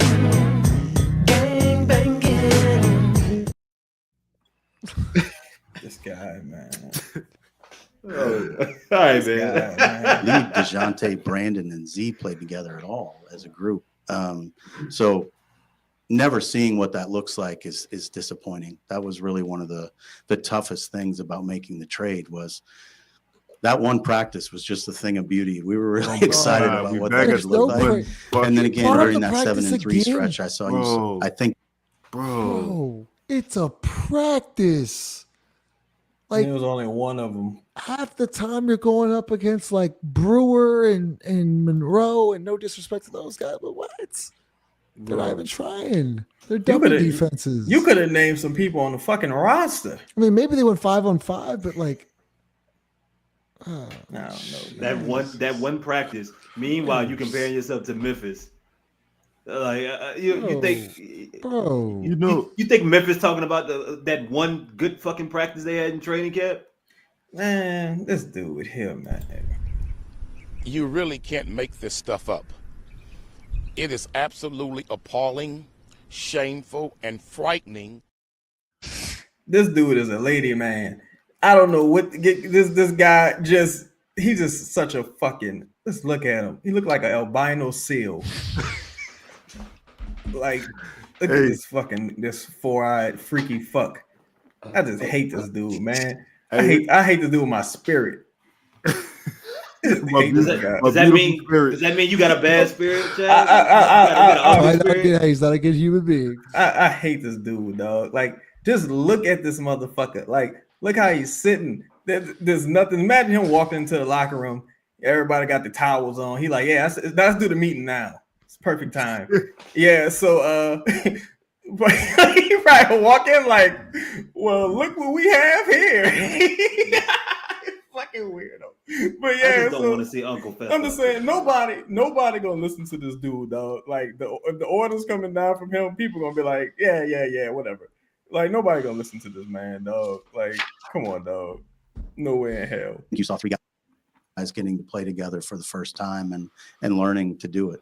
To go from being an elite defensive team the last couple of years to being arguably statistically the worst defensive team in franchise history. Is it simply continuity or is it size? You talk about the multiple factors. It's a lot of firsts, Griff. I wouldn't say we were elite to begin with. I think we were very good. I think in that playoff series against Oklahoma City, we were not elite defensively. To be elite defensively, you didn't score 100 points offensively either. Yeah, I say you wasn't like tearing the house down offensively. Like, what the fuck? This dude crazy, dog. I mean, if anything, your offense was making your defense fucking worse. If we really keeping it a bean. To be elite against elite teams. And I think that's something we've never really reached. And that has a lot to do with personnel, quite frankly. I think in terms of what has happened to us since, I think it's like all of these things. It's a sum of many things. It's lack of availability. It's new lineups. It's to some degree scheme, and does it fit the lineups and those types of things. I mean, there's all kinds he of blaming Willie factors too that enter into it. And I think there's hold on, that might be a talking point. Griff, just say it's my fault, bro. Just say it's my fault. That's nasty, bro. Did he just do Willie under the bus? Probably. It sound like I'm telling you, he threw a few motherfuckers under the bus. Anything but blaming himself. You got it. Go ahead, Justin. I got a list. Gotta taking keep a lot his of people job. with me. He's got to keep his job. Yo, speaking of that, go ahead. I'll say it later. It's all right. It's obvious to us that that's one area of improvement. But again, I spoke to the need to be bigger and more physical. This league has gotten bigger and more physical every step of the way. And when the officiating changed the way it did last year, sort of mid-season without any announcement, the teams that were the biggest and the most physical and were fouling the most often. You gotta stop it. And we had a team. So he just admitted that the teams that have the most success are bigger and physical, especially in the playoffs, right? So he just admitted that, like, we watched the playoffs, we're going to be bigger and physical going into the offseason. Once again, you signed Daniel Tice as your starting center and got lucky with Missy. And Missy's not physical at all either. So once again, Justin, they got Trey Jemison. They got Trey Jemison. Did you have the video? Wait, they got Trey Jemison. It don't get much more physical than that. That's the only thing. But please tell me that video. This the crazy part, though, bro. It ain't even. That's like he's saying it. What he's saying is some real shit. But it's an observation that it was like bro, teams have eyes. Like look at he brought up that OKC series. To me, this is when I knew it was over. Oh, look at this. Big time finish there. Nance into the corner. This is Jones left open. In and out. Offensive rebound. Nance. McCollum misses badly. Wait, was that the end of it? No, That was the end of the play. Takes it. Wait, you No, got that wasn't the end of the play. No, that Wait, was what? the end of the play. I didn't touch the video. Oh, let me see. I didn't either. Oh shit, maybe I did something. Big time finish there. Nance into the corner. This is Jones left open. In and out. Offensive rebound. Nance. McCollum misses badly. Oh, it just won't play. No, it's not. It's 15 seconds. It's like the possession's like 30 or 40 seconds. But is that when Brand Name does the 180? The run around. But I'm like, y'all had so many opportunities. But the thing that stood out to me was on the initial Herb three, no one even runs out to contest. Yep. Right? They just like, oh, well, fuck it. Whatever happens, happens. But I'm like, a lot of these things. Larry Nance lost that game. He missed like a layup and a dunk. Like, I think back-to-back possessions. I think what Trey didn't get a single attempt on the second half. No, 10-minute mark in the fourth. 10-minute mark in the fourth. Yeah, it was just like, bro, it's not like that's why he's saying it's a litany of things that just are keeping this team back, bro. It's a lot of things, and it's like Griff, team construction is you got a bunch of dainty motherfuckers. This ain't news to you. Like, come on, bro. Like, get these dudes out of here, man. Or get them on a real lifting program this summer or something. Cause what the fuck? Smoking that smoke. That was much more built around skill and much less around physicality. And that has definitely hurt us to this point. Is that something? I'm sorry. Is that something Wait, stop. What skill? What skill? He says, we built our team around skill, not physicality. What skill? You don't have a ton of like this talented motherfuckers. Like, what skill are you talking about? He acting like this team's full of like Chet Holmgrens or something. Like, well, we went with the skill, all the athleticism shit for the birds. It's like, no, you got some dudes who just only athletes. They don't have any skill. It's crazy. Mm-hmm. Our center position. You got Eves and he's doing very well, but do you look back at the offseason and say maybe we should have been more aggressive in the pursuit of some size? Yeah, I think so. But at the same time, those opportunities didn't present themselves. There was nothing that. That's a lie. Me and Chris did a show. We did a show about Gogo Batadze. We did a show about Denny Ivey. We did a show like there was a ton of players who not only were, I guess you quote unquote 4-5s, were multifunctional. Did many things well, like not just rebounding. They could shoot the three. He talked about putting floor spacers with Zion. There were people out there that you. Sorry, dude, I didn't mean to cut you off, but you had a center on the roster, and Jonas Valanciunas, but you couldn't sign him. I mean, when you signed him, you didn't play him anyway. You didn't want to. You didn't want to sign him. He cleaned up a lot of stuff that's now missing. Bottom line is, Griff, you failed. Okay, exactly. You fucking failed. I don't care what you tried to do. I don't care who wasn't answering the phone. You fucking failed. If you want to trade up to get Klingon, you should have did it. I don't give a fuck that no one wanted to do the deal with you. You should have made a way to make it happen. If you want to trade up against Zach Edey, you should have found a way to make it happen. You fucking failed, you nincompoop. You failed. And you keep fucking failing, and it keeps happening. It's happening time and time again. Oh, did you know we almost did? Like, man, get the fuck out of here. I almost had a role in Empire. Did you know that? Did you know that? Went to the table reading everything, but I didn't get the part. All right, Griff, you failed. That we turned away from, and we did try to achieve that. I talked about the Brandon situation. There were many conversations had there. There just wasn't an opportunity to capitalize on it. At the same time, I would tell you, Oklahoma City is one of the best rebounding teams. What role, Chaz? Oh, it was something weird. So I hear the story. All right, so I'm chilling. Yep. Get an email. They're like, yo, about to start shooting season 2. Want you to come in and read. Right? So I'm like, all right, cool. It's supposed to be my big break. Mind you,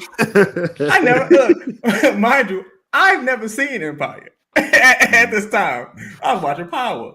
So I called my agent. I'm like, yo, can you double check this and make sure this is legit and not like some motherfucker in Pakistan somewhere trying to get my credit card information. So he called and he like, yo, it's real. They want you to come, read. I'm like, all right, cool. Let me check out the show. So I check out the show and I'm like, I don't think it's for me. I don't think the show. I don't think the show is for me. And I don't think I finished the season. I was like a couple episodes into the show, and I was like, I'm gonna wait and see if something happens with another show. But yeah, that was they didn't say exactly what it was, but the way the show trended, I had an idea, and I was like, I don't want to go there with it. So I'm good. Enough said. I'm cool. In history, and in the beginning of the year, they didn't have any healthy bigs. So it's not just that either. It's not always the size of the fight in the dog. Sometimes it's it's not always the size of the dog in the fight. I think to some degree, that's how we're ultimately going to overcome everything. And when you're healthy and you have a group that believes in each other, I think historically that's what this franchise has done. I think the reason we've been successful to the level we were at all was that they fought for each other. And I think you'll continue to see that.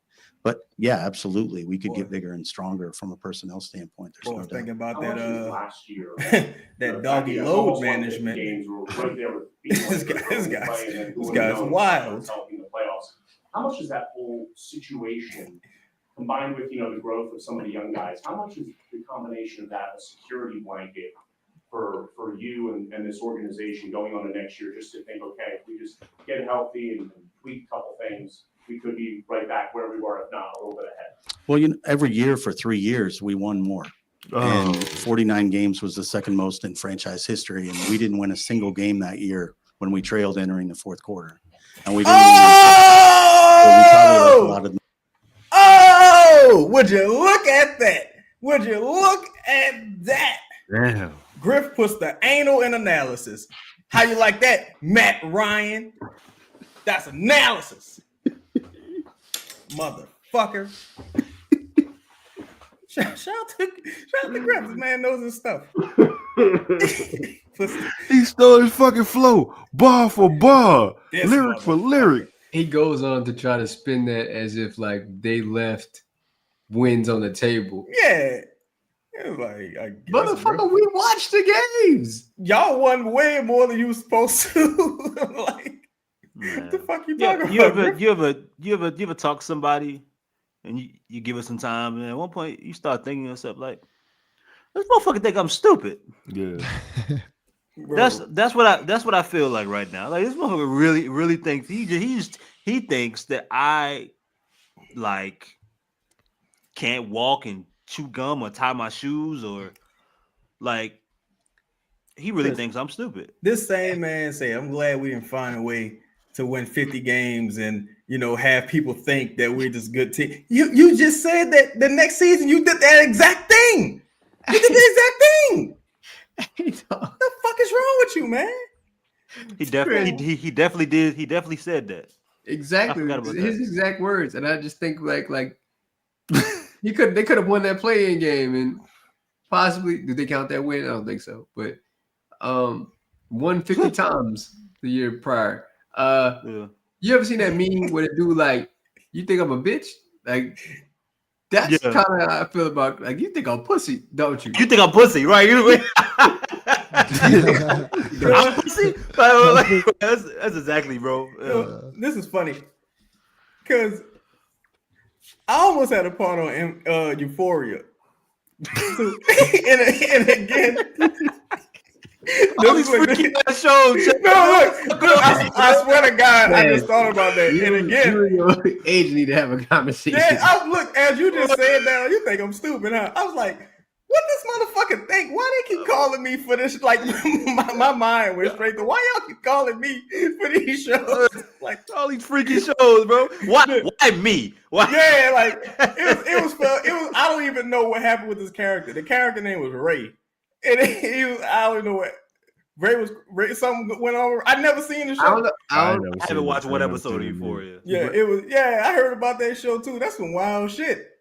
The fuck going on around here? That reminds me of that movie Kids. That's what you. Oh, now that was some wild. I didn't know what Kids was until Eminem said it in the song. I was like, oh shit. What the fuck is his name was Sugar Ray? Oh no, I don't. Nah, I don't like that. That was Seed. That was the name of that. About to call you for Zane's Chronicles next. And it's sugar. It's sugar. They'll have an R on it. Yeah. It's sugar with 2 G. Sugar? What the fuck? Like, that's bad aggressive, son. Yeah, oh, God. Why they take that? That's when they got a prison name, Sugar. Man, in the show. Oh, yeah, y'all good? Y'all good? We funny? It's good. Look, man. I thought Griff contradicted himself several times. I thought some things you can't blame him for. You can't blame him for certain players' unprofessionalism. You can't blame him for people not returning from injury in a timely fashion or timeline that you believe they should. But it's like, Griff, it's year 6, brother. Like, all these problems have carried over from season to season to season. So now, like, Brandon's gone. Okay, that's one thing that you don't have to worry about anymore from that standpoint. But Brandon wasn't the problem. You know what I'm saying? If Zion goes there tomorrow, he's not the problem. You're the fucking problem. It's you. So you need to course correct or get the fuck out of here. Like, it's you, dog. Like, come on, man. And that's the thing. Chaz. 5, Lito. It's not even that. It's just one thing that you necessarily point at. And I'm not expecting Griff to go on this long period of acting as if he's sympathetic for everything that's happened, because he does have some valid excuses that I can understand. I'm not here to tell you his job is the easiest thing in the world with some of the players and the situations that he's dealt with on and off the floor. However, when you choose to not take accountability for your role in it and the things that have led up to some of these things, from rosters to, we talked about the rebounding, that's the issue. When you don't speak to the things that maybe you could have done differently, some things that when you keep saying we failed, and we don't know 100% what the failures are because you're choosing to not go into detail about it, all while making it seem like we've done this together, when you have been the one making a majority of these decisions. And the only time you hear him say "I" is speaking about a success that he had years ago in winning a championship on a team with LeBron James. He hated. Yeah, I don't see how a guy like that can, even take credit for something of that magnitude when you had LeBron James. Like, you had the best player in the world. Like, ain't he the one who gave Timothy Mozgov that contract? Yeah.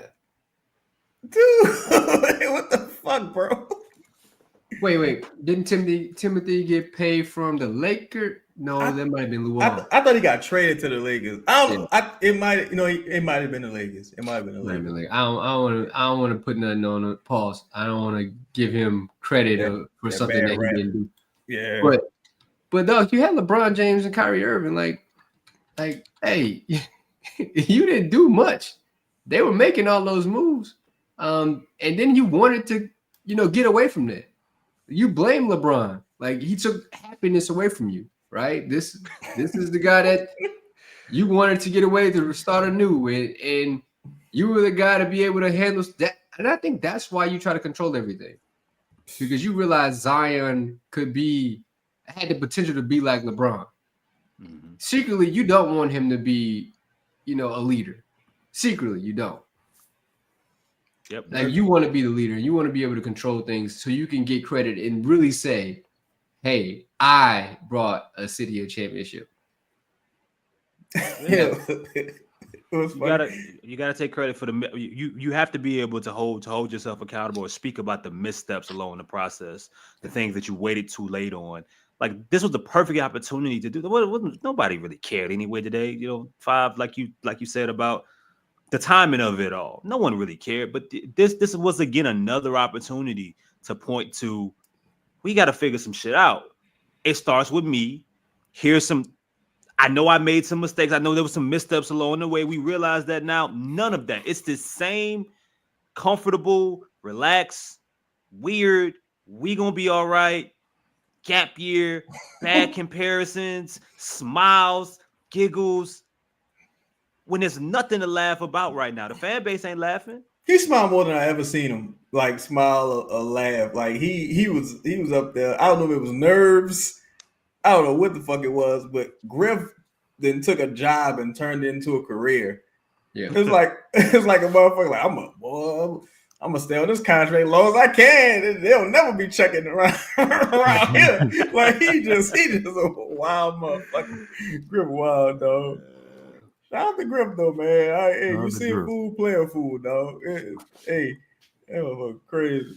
Man, that's all I got, yo. Like, fuck the rest of the stream. There's only 4 minutes left. Obviously, I think we got the gist of it with the 32 minutes we watched it. But man, we appreciate y'all tapping in. Shit, that's all I got, man. Y'all got something? Nah, man. Y'all just stay safe, man. That's all. City go back to normal. Tuesday?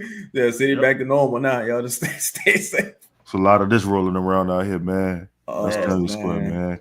Or if you get a call from this man. Peace out, y'all. Man.